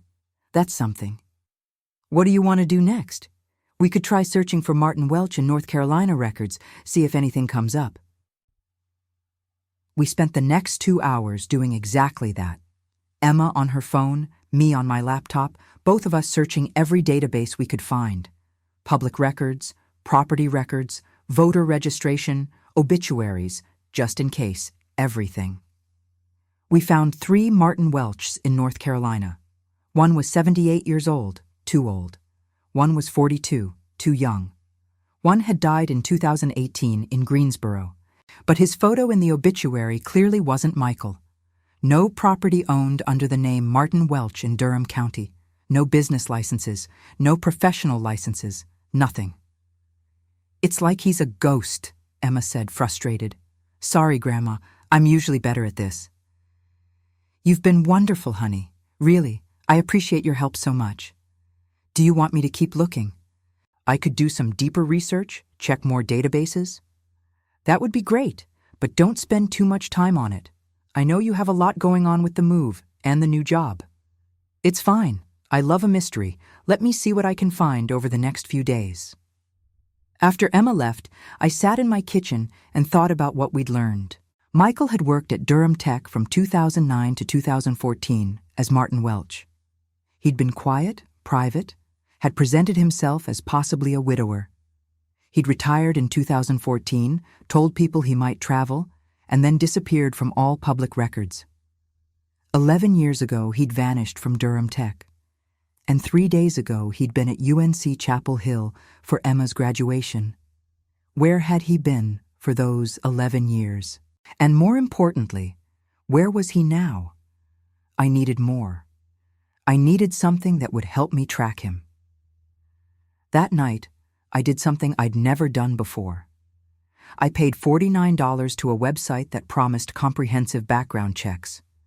I entered Martin Welch and North Carolina and waited while it searched. The results came back with dozens of Martin Welchs, none of whom seemed to be Michael, dead ends everywhere. I tried variations, Martin Welch and approximately 65 years old, Martin Welch with variations on birth dates near Michael's actual birthday, June 14, 1961. Martin Welch who'd lived in Durham County. Nothing matched. Finally, around midnight, exhausted and frustrated, I tried one more thing. I searched for death records of John Does in North Carolina in 1987. If Michael had faked his death, whose body had been in that truck? The search came back with surprisingly few results. There'd been 17 unidentified bodies found in North Carolina in 1987. I went through each one. Most were definitively ruled as not being involved in Michael's case. But there was one, found in April of 1987 in an apartment in Charlotte, drug overdose suspected, never identified. Was it possible Michael had somehow used this body? Brought it to Asheville, put it in his truck, burned it beyond recognition? It seemed impossible, like something from a movie. But how else could the dental records have matched? Unless Michael had somehow switched his dental records. But how? You'd need access to the dentist's office, knowledge of how the records were stored, time to make the switch without being caught. I thought about Dr. Patterson's office on Merriman Avenue, where Michael had gone for cleanings. The office had been small, just Dr. Patterson and one hygienist and a receptionist. Records would have been kept in filing cabinets back then, before everything went digital. Would it have been that hard for someone to break in or to get access during business hours and switch out x-rays? The more I thought about it, the more possible it seemed. Difficult, yes. Risky, Yes, but possible, which meant Michael had been planning this for a while. You don't fake your death on impulse. You don't gather a body, switch dental records, stage a car accident, all in a moment of panic. Michael had been planning to leave us for weeks, maybe months before June 9th, 1987, while he was kissing me goodbye every morning, while he was sleeping beside me every night, while I was pregnant with his child. He'd been planning his escape. The rage I'd been trying to control started to boil over. I wanted to scream. I wanted to throw something. I wanted to find Michael right that second and demand answers, but I couldn't. I had to be smart. I had to be patient. I had to find him first. Over the next 3 weeks, I became obsessed. I barely slept. I ate when I remembered to. I ignored calls from Sarah asking if I was okay. I let my volunteer shift at the library lapse. All I did was search. I searched every database I could find. I searched social media under every variation of Martin and Welch I could think of. I drove to Durham Tech and walked through the library, hoping to recognize someone who might have known him. I drove to neighborhoods in Durham and Chapel Hill, looking for silver Honda Civics, though I knew that was absurd. Emma helped when she could, but she was busy with her new job and her new apartment. She'd text me updates. Found another Martin Welch, but he's in California. Or, checked this database, but no matches. And then, on June 3rd, 2025, 26 days after I'd first seen that photo, I got a message from Emma that changed everything. "Grandma, I think I found something. Can you come over?" I drove to her apartment in Raleigh, breaking every speed limit. Emma opened the door looking excited and slightly scared. "Okay, so I was thinking about this all wrong," she said, pulling me inside. "We've been searching for Martin Welch as if he stayed Martin Welch. But what if he changed his name again after 2014? How would we find that? Court records. Name changes have to be filed with the court. So I searched for any name change petitions in North Carolina from 2014 to 2016 that originated from someone named Martin Welch." She pulled up her laptop. On the screen was a court document from Wake County dated November 12, 2014. Petition for legal name change. Current name, Martin David Welch. Requested name, David Martin Price. Reason, personal preference.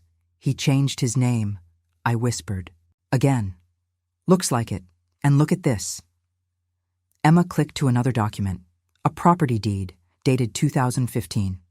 Owner, David Martin Price. Property address, 1847 Oakwood Drive, Cary, North Carolina. "He bought a house," Emma said, "in Cary. That's like 20 minutes from here." 20 minutes. Michael had been 20 minutes away from me for the past 10 years. I stared at the address on the screen. 1847 Oakwood Drive. A real place. A place where Michael lived, probably right now, going about his day without any idea that I'd found him. "Grandma? Are you okay? You look really pale." I tried to compose myself. "I'm fine. I'm surprised. I didn't think we'd actually find him." "So what do you want to do? Should I look up the phone number? We could call him. Tell him you're looking for him?" "No," I said it too sharply, and Emma looked startled. "No, I think I want to surprise him. Show up in person. I think that would be more meaningful, you know? After all these years." Emma looked uncertain. "Are you sure? That's kind of intense. What if he doesn't want to be found?" "Then we'll have a conversation about that. But I need to do this, Emma. I need to see him face to face." She studied me for a long moment, and I wondered if she could sense that there was more to this than I was saying. But finally, she nodded. "Okay. Do you want me to come with you?" "No. This is something I need to do alone. But thank you, sweetheart. Thank you so much for your help. You've been amazing." "I still think you should call first," she said as I stood to leave. "Just showing up at someone's house is kind of weird." "I'll think about it," I lied. That night, I sat in my townhouse and planned. Tomorrow was June 4th, 2025. Tomorrow, 38 years minus 5 days since Michael had disappeared, I was going to go to 1847 Oakwood Drive in Cary, North Carolina. I was going to knock on the door, and I was going to look my supposedly dead husband in the eyes and ask him why. I didn't sleep that night. How could I? By dawn on June 4th, I'd planned and replanned what I would say 100 different times. Should I be calm? Angry? Should I lead with accusations or with questions? Should I cry or should I stay strong? In the end, I decided I wouldn't plan it at all. I'd see him, and whatever came out would come out. I got dressed carefully. Not too formal. I didn't want to look like I was trying too hard. Dark jeans, a green blouse Sarah had given me for my last birthday, comfortable shoes in case I needed to stand for a long time. I put on minimal makeup, just enough to look put together. I wanted Michael to see me as I was now, 64, still here, still standing, despite everything he'd done. The drive to Cary took 23 minutes from my townhouse. I used the GPS on my phone to navigate to Oakwood Drive, driving slowly through neighborhoods that got progressively nicer as I went. Large houses with well-maintained lawns, 2-car garages, the kind of neighborhood that spoke of upper-middle-class comfort. The kind of neighborhood Michael and I used to dream about back when we were saving money in a coffee can under the sink. He'd made it to that dream. He just hadn't included me in it. Number 1847 was a Cape Cod-style house, pale blue with white trim, surrounded by mature oak trees that gave it its street name. There was a silver Honda Civic in the driveway, newer than the one he'd driven at Durham Tech, but the same make. Some habits die hard, apparently. I parked on the street across from the house and sat in my car for 10 minutes, just breathing, just looking, just trying to prepare myself for what came next. The house looked peaceful, quiet. There were flower beds along the front walk, well-tended roses and hostas, a small fountain in the yard with a stone bird perched on top, wind chimes hanging from the porch. It looked like a home. Michael had made a home here, without us. I got out of the car before I could talk myself out of it. My legs felt shaky as I walked across the street, up the driveway, along the front walk. My hand trembled as I reached for the doorbell.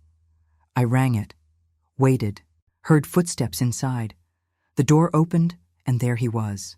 Michael, alive, real, standing 3 feet in front of me after 38 years. He looked older, obviously. Gray hair, lines around his eyes and mouth that hadn't been there when he was 26. He wore reading glasses, which he pushed up on his head when he saw me. He was dressed casually, jeans and a UNC t-shirt, and he was holding what looked like a gardening tool. Our eyes met. I watched his expression change. Confusion first, like he was trying to place where he knew me from. Then recognition. Then shock. Then fear.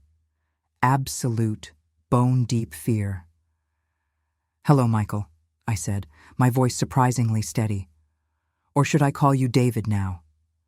He didn't speak. Couldn't speak, maybe.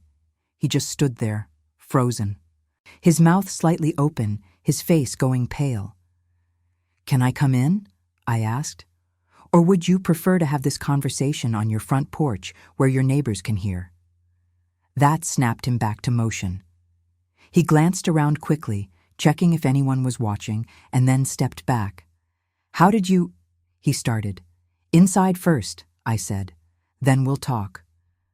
I walked past him into his house. Our first time in the same space in 38 years, and it was his house, not ours. I had about 2 seconds to register the details: hardwood floors, comfortable furniture, photos on the walls, before Michael closed the door and turned to face me. "Darlene," he said, and hearing my name in his voice after all these years felt like being punched. I can't. "Sit," I commanded, pointing to the couch. To my surprise, he obeyed immediately, sinking down like his legs couldn't hold him. I stayed standing. I'd imagined this moment 1,000 times over the past month, but I'd never imagined feeling this powerful. I'd expected to feel weak, emotional, like the grieving widow I'd been for so long. Instead, I felt strong, righteous, angry, yes, but controlled. I saw you, I said. At Emma's graduation. You were in the background of a photo and I saw you. Did you know she was your granddaughter? Did you go there deliberately? Michael's hands were shaking. He clasped them together, and I could see he still wore a ring on his right hand, the Masonic ring Beverly had mentioned. Yes, he whispered. I knew. You've been keeping tabs on us, on Sarah, on Emma. Yes. For how long? The whole time, since the beginning. The words hung in the air between us. The whole time. 38 years of watching from a distance while we thought he was dead. Why? The question came out more as a demand than a question. Why fake your death? Why leave us? Why let Sarah grow up without a father? Why let me grieve you for 38 goddamn years? Michael flinched at the profanity. I never used to curse back when we were married. That was one of the many things that had changed. It's complicated, he said, his voice barely audible. I've got time. Make it simple. He stood up, agitated, ran his hand through his gray hair. Can I get you something to drink? Coffee? Water? No, I want answers. He nodded, sat back down, looked at his hands. When he finally spoke, his voice was thick with emotion.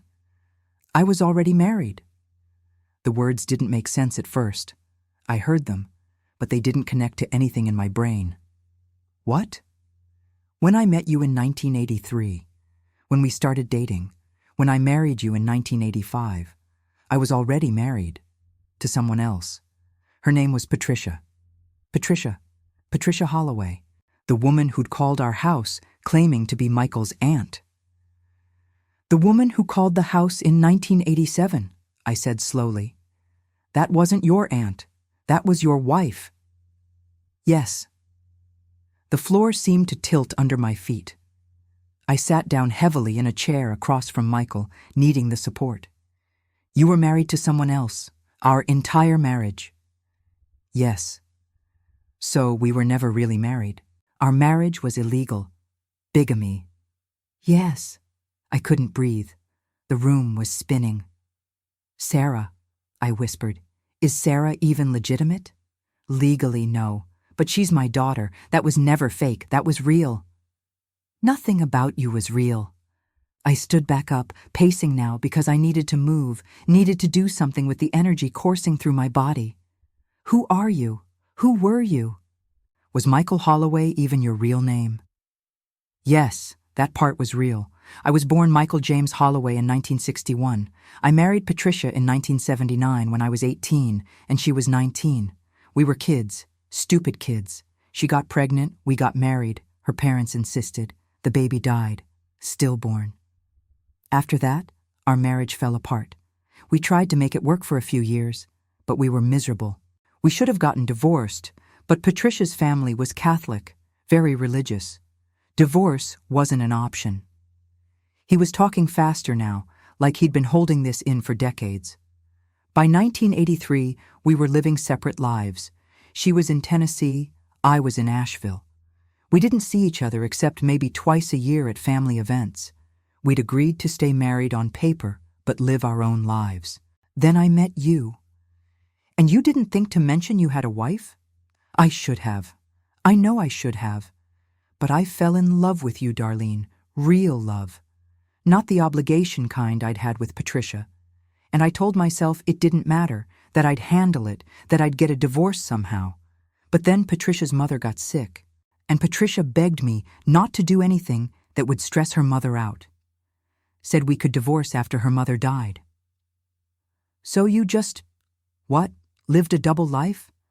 Married to her legally, married to me emotionally? I never saw Patricia during those years. It was just a piece of paper. You and me, that was my real life. You were my real wife. Except I wasn't. Legally, morally, in every way that mattered, I wasn't. Michael put his face in his hands. I know. And then you got pregnant, and I panicked, because Patricia's mother had died by then, and Patricia was calling me, saying we needed to make things official with a divorce, saying she'd met someone and wanted to remarry. And I realized if we got divorced, it would all come out. You'd find out I'd been married the whole time. There would be legal problems. Bigamy is a crime. So you chose to fake your death instead? I didn't know what else to do. I was 26 years old. I'd been lying for years, and everything was coming apart.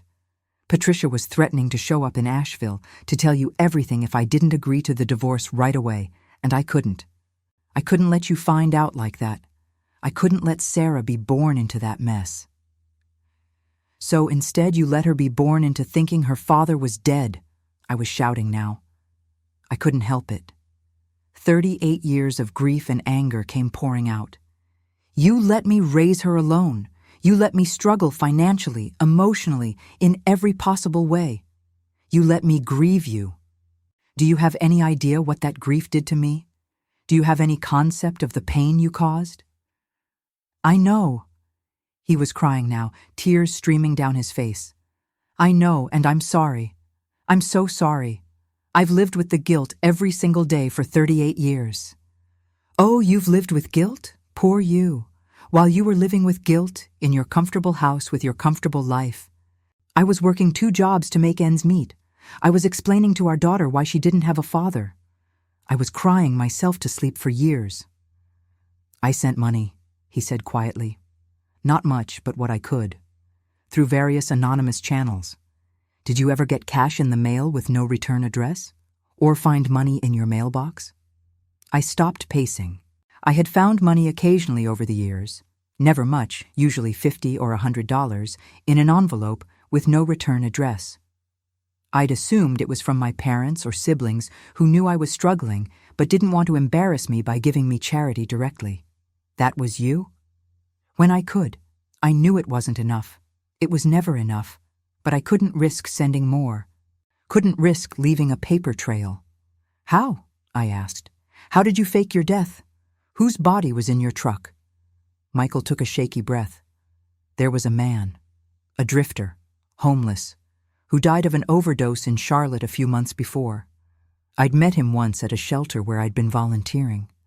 When I saw in the news that his body hadn't been identified, I had this idea.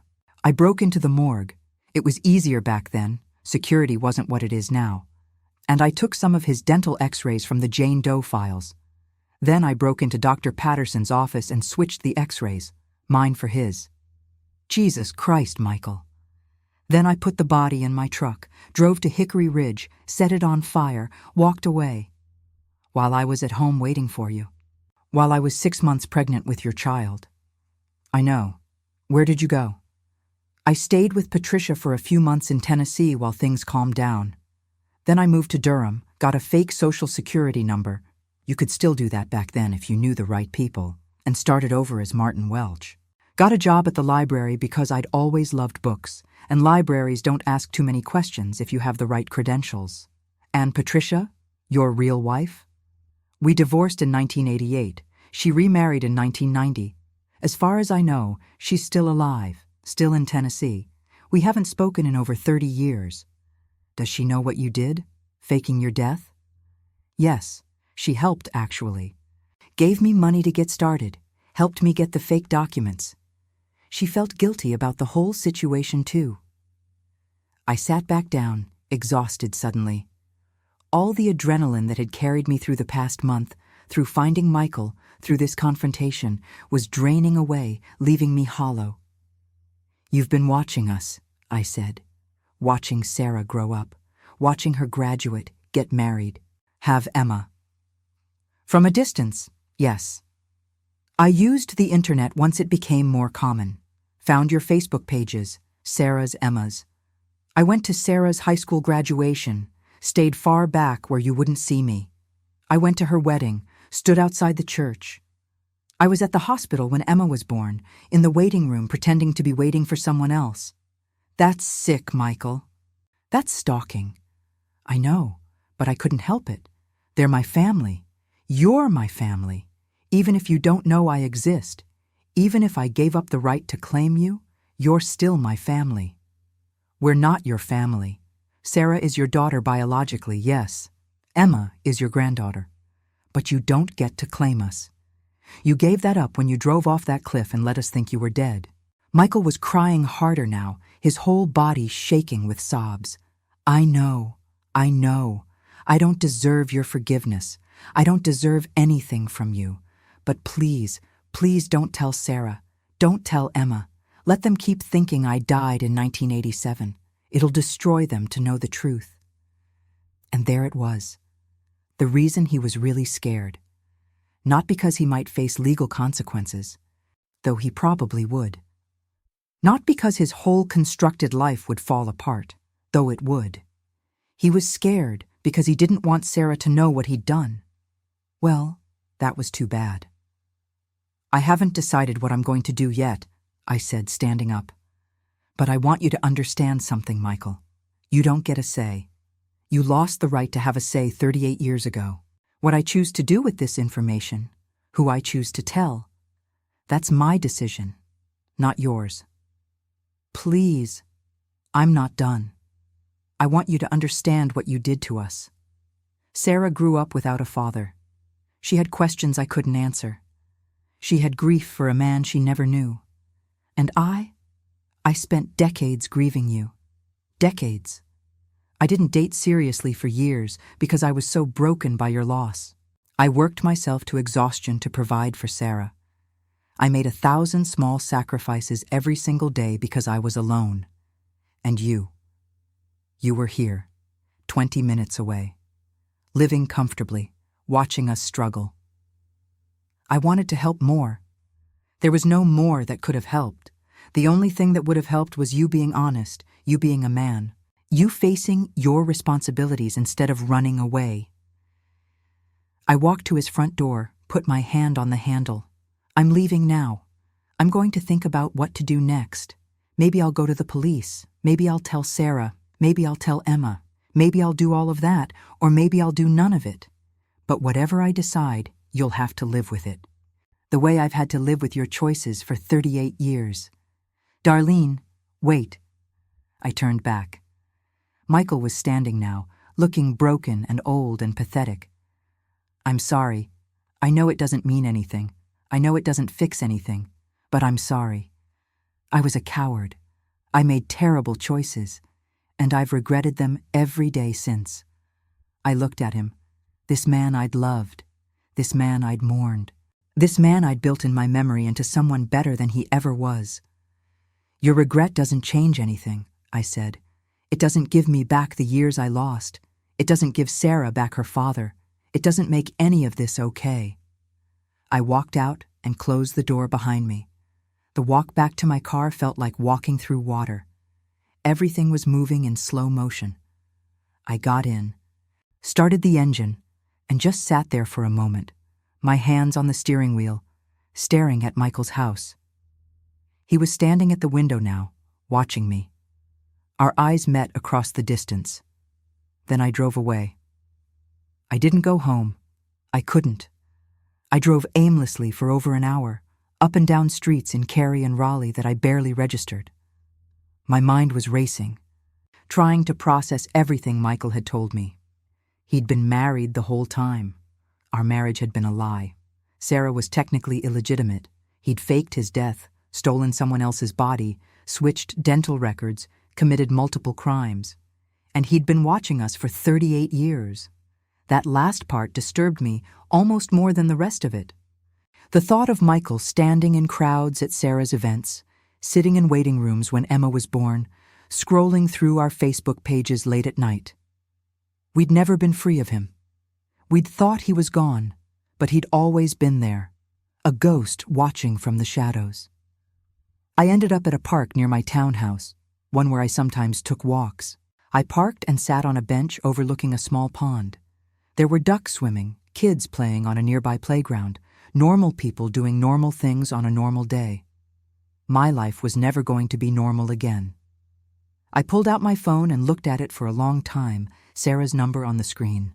Should I call her? Tell her I'd found her father? Explain that everything she'd believed about her family history was a lie? How do you tell your daughter something like that? I imagined the conversation. Sarah, honey, you know your father who died in 1987? Well, funny story, he's not actually dead. He's been living in Cary this whole time.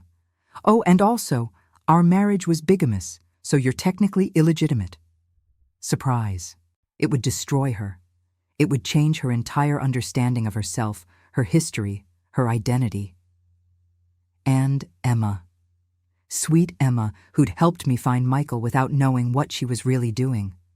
How would she feel when she learned her grandfather had been alive all this time, watching her from afar like some kind of stalker? Then there was the legal aspect. Faking your death is illegal. Insurance fraud, even if we'd never collected much. Social Security fraud for the survivor benefits Sarah and I had received. Identity fraud for all the fake names and Social Security numbers. Michael could go to prison. Did I want that? Did I want to be responsible for putting a 65-year-old man in prison? Part of me did. Part of me wanted him to face consequences for what he'd done. But another part of me, a part I wasn't proud of, just felt tired. Tired of carrying this weight, tired of making decisions, tired of being strong. I sat on that bench for 3 hours, watching the sun move across the sky, thinking. Finally, I made a decision. I called Emma. Hey, Grandma, did you find your cousin? Did you go see him? I did, sweetheart. Listen, I need to tell you something. And I need you to not interrupt until I'm done, okay? Okay? Her voice was uncertain now, picking up on my tone. I told her everything. I started from the beginning, from finding Michael in her graduation photo, and I laid out the whole story. Her grandfather was alive. He'd faked his death. He'd been watching them for decades. He'd been living 20 minutes away. There was silence on the other end of the line when I finished. Then, quietly, "Oh my God, I know. Oh my God, Grandma, I don't know what to say." "I need you to help me tell your mother," I said. "I can't do this alone." "Does she need to know?" Emma asked. "I mean, couldn't we just... I don't know. Couldn't we just let it be? He's been gone this long, does it matter?" "It matters," I said firmly. "Your mother deserves to know the truth. She's built her whole life on a lie. She has a right to know." "But it'll devastate her." "I know, but keeping secrets, that's what caused this whole mess in the first place. I won't be part of that anymore." Emma was quiet for a moment. Then, "Okay. When do you want to tell her?" "Tomorrow." "Can you come to my place tomorrow afternoon? I'll ask your mother to come over. We'll tell her together." "Okay, yeah, I'll be there." "Emma? Yeah? I'm sorry. I'm sorry I lied to you about what we were looking for. I'm sorry I got you involved in this." "It's okay, Grandma. I understand why you did it. I'll see you tomorrow." That night, I called Sarah and asked her to come over the next day around 2. She asked why, and I just said I needed to talk to her about something important. She agreed, probably thinking it was about my health or my finances or something normal that daughters worry about with their aging mothers. I didn't sleep that night either. 2 nights in a row without sleep, and I was starting to feel it. But what was sleep compared to what I was about to do? June 5th, 2025 arrived hot and humid. I cleaned my townhouse, made iced tea, put out cookies I'd bought from the grocery store. Small, normal things to do before I shattered my daughter's world. Emma arrived first at 1:30. She hugged me tight and I could feel her trembling. "Are you sure about this?" she asked. "No, but it's the right thing to do." Sarah arrived at 2 exactly, punctual like always. She came in smiling, hugging me and Emma, happy to see us both. "This is nice. What's the occasion?" "Sit down, honey," I said. "There's something I need to tell you." She sat, and I watched her expression change as she picked up on the gravity in the room. "Mom, what's wrong? Is it your health? Are you sick?" "No, nothing like that." "Sarah, this is going to be very hard to hear, but I need you to listen to everything before you react, okay?" "Okay?" She glanced at Emma, who gave her a small, sad smile. I took a deep breath. and I told my daughter that her father was alive. Sarah's reaction was not what I expected. I'd anticipated crying, yelling, maybe even denial. Instead, she just sat there, completely still, staring at me like I was speaking a foreign language. "What?" she finally said, and her voice was flat, emotionless. "Your father. He's alive. He faked his death in 1987. I found him. Emma helped me find him. He's been living in Cary this whole time." More silence. Sarah's face had gone pale, but she still wasn't crying, wasn't reacting in any visible way. Emma reached for her mother's hand. "Mom?" Sarah pulled her hand away, stood up, and walked to the window. She stood there with her back to us for a full minute. When she turned around, her expression was like nothing I'd ever seen on her face before. It was cold, hard. "You're telling me that my father, the man I've mourned my entire life, the man whose grave I've visited every year for 38 years, is alive?" "Yes." "And he's been alive this whole time? While I was growing up? While I was graduating, getting married, having Emma?" "Yes." "And you just found this out?" "About a month ago. I saw him in Emma's graduation photo." Sarah let out a laugh, but there was no humor in it. It was a bitter, broken sound. "A month ago? You've known for a month, and you're just telling me now?" "I needed to find him first. I needed to understand what happened." "And what happened? Why did he do it?" I told her. All of it. The first marriage to Patricia, the bigamy, the panic when I got pregnant, the fake death using a homeless man's body, all of it. Sarah listened without interrupting, and with each detail, she seemed to close off more, to withdraw further into herself. When I finished, she said, "Where is he?" "Sarah, I don't think you should—" "Where is he?" I gave her the address. Sarah grabbed her purse and headed for the door. "Sarah, wait!" I tried to follow her, but she turned on me with such fury that I stopped. Don't you dare tell me to wait. You waited a month. I've waited 38 years. I'm done waiting." She left. Emma and I looked at each other. "Should we follow her?" Emma asked. "Yes." We got in my car and drove to Cary as fast as I dared. Sarah's car was already in Michael's driveway when we arrived. The front door to the house was open. We could hear yelling from inside. Emma and I rushed to the door. Inside, Sarah was standing in the middle of Michael's living room, and Michael was backing away from her like she was dangerous. "Sarah," he was saying, his hands up in a placating gesture. "Please, let me explain." "Explain? Explain? You want to explain why you let me think you were dead for 38 years? I didn't have a choice. You had a choice. You could have been honest. You could have faced your problems like an adult instead of faking your death. I was young. I panicked. You were 26.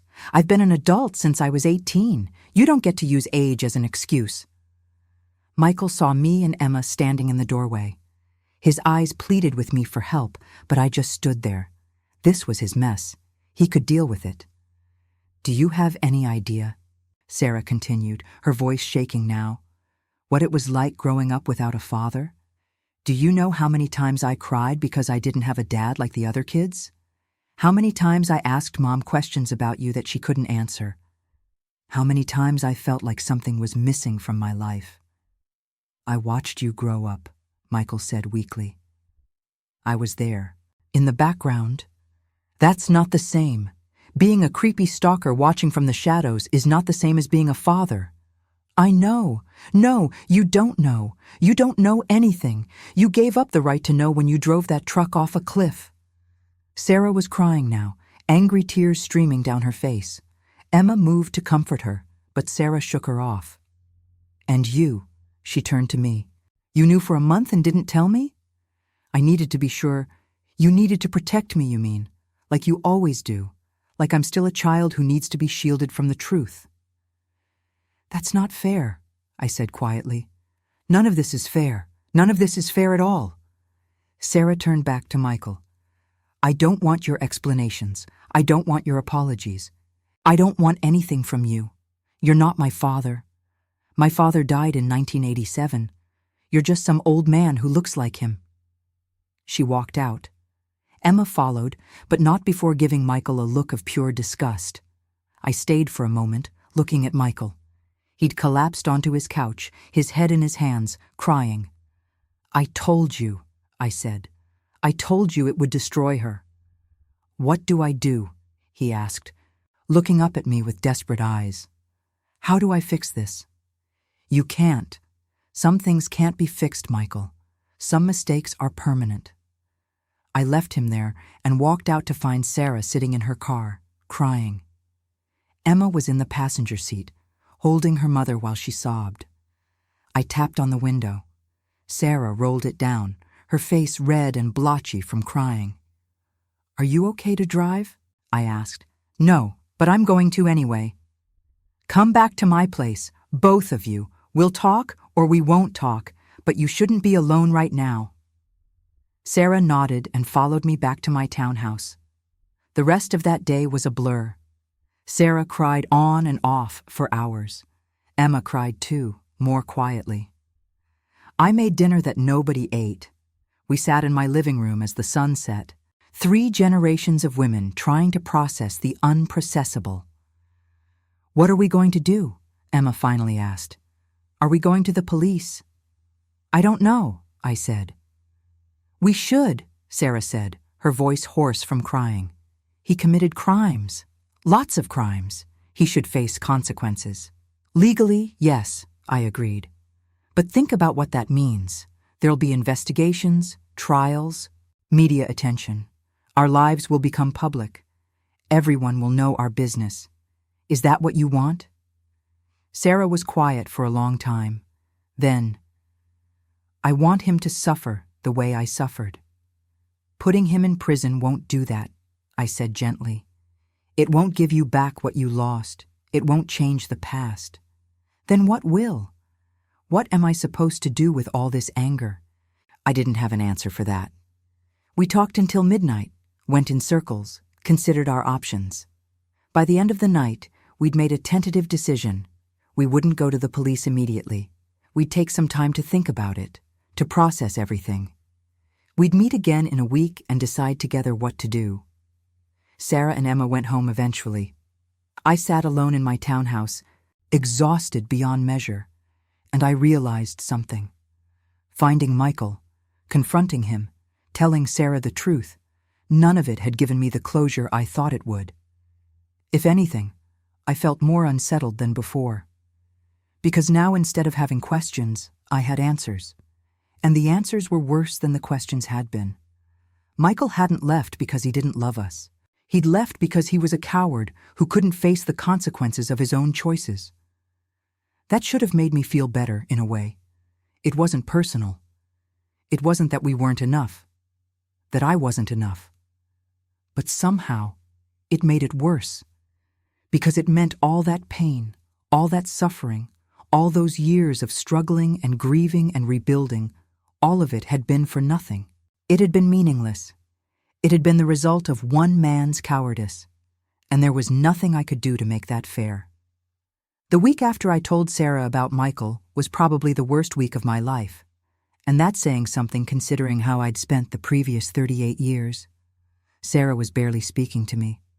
Emma was trying to mediate between us, and I was trying to figure out what the right thing to do was. The question of whether to go to the police hung over everything. I researched it obsessively, reading about similar cases, about the statute of limitations for different crimes, about what Michael might face if we reported him.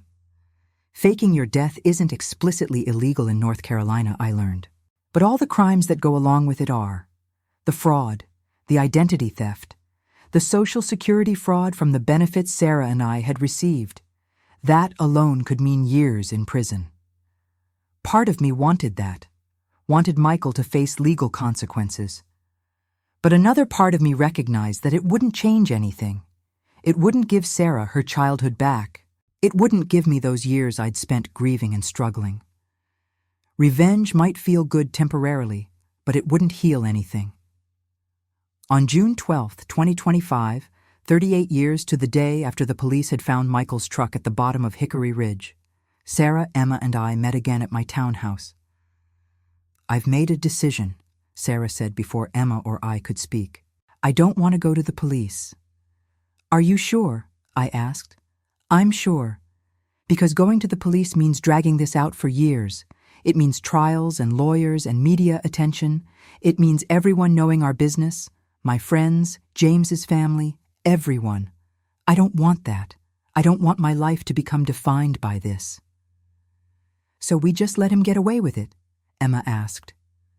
"He hasn't gotten away with anything," Sarah said. "He's been living in fear for 38 years, afraid someone would find out. He's been isolated, unable to have real relationships because his whole life is built on lies. He's watched his daughter and granddaughter grow up from a distance, never being able to be part of their lives. That's not getting away with it. That's a prison of his own making."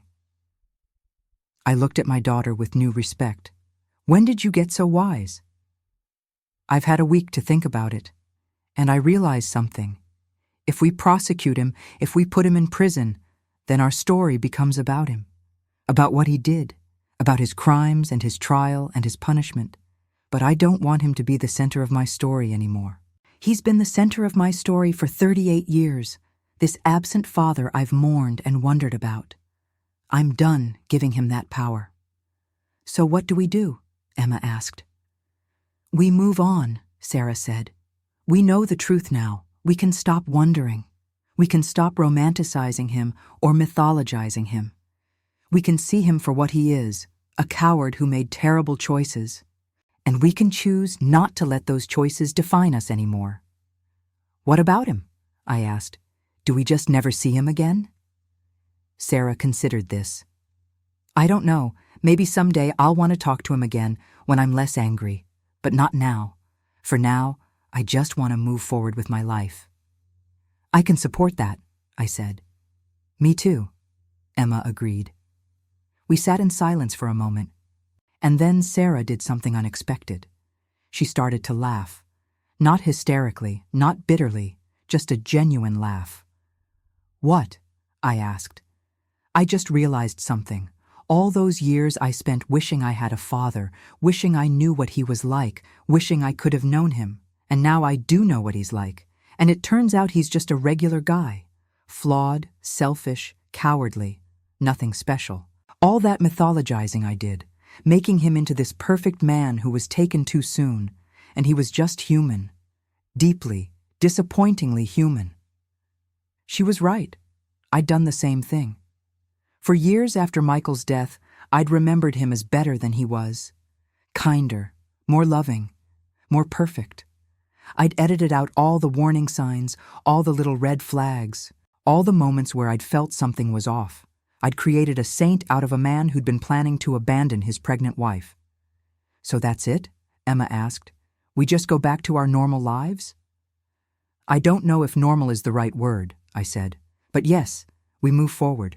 We live our lives. We stop letting Michael's choices define us." "Can I ask something?" Emma said, looking at me. "That whole time you were looking for him, did you want to find him for revenge? Or did you want to find him for answers?" I thought about it. "Both, I think. I wanted him to know that I'd found him, that he hadn't gotten away clean. But I also wanted to understand why he'd left, why he'd let us think he was dead. And now I know.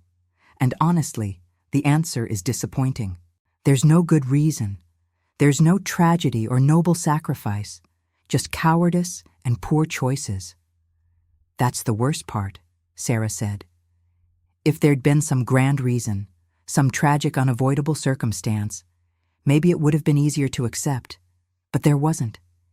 He just didn't want to face his problems, so he ran." We spent the rest of the afternoon talking, not about Michael, but about us. About Sarah's memories of growing up. About the ways his absence had shaped her life. About the strength I'd had to develop to raise her alone. About Emma's life, growing up with a grandfather who existed only in stories. It was therapeutic in a way, finally being able to speak honestly about it all. No more pretending it was a tragic accident. No more romanticizing the past. Just the truth, ugly and complicated as it was. As Sarah and Emma were leaving, Sarah hugged me tight. "Thank you for telling me," she said.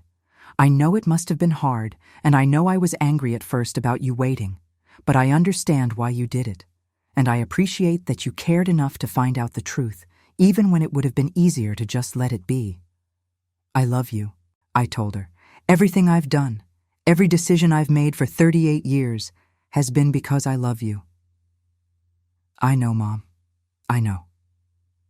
After they left, I sat in my townhouse and thought about everything that had happened over the past month. I'd found my Sue,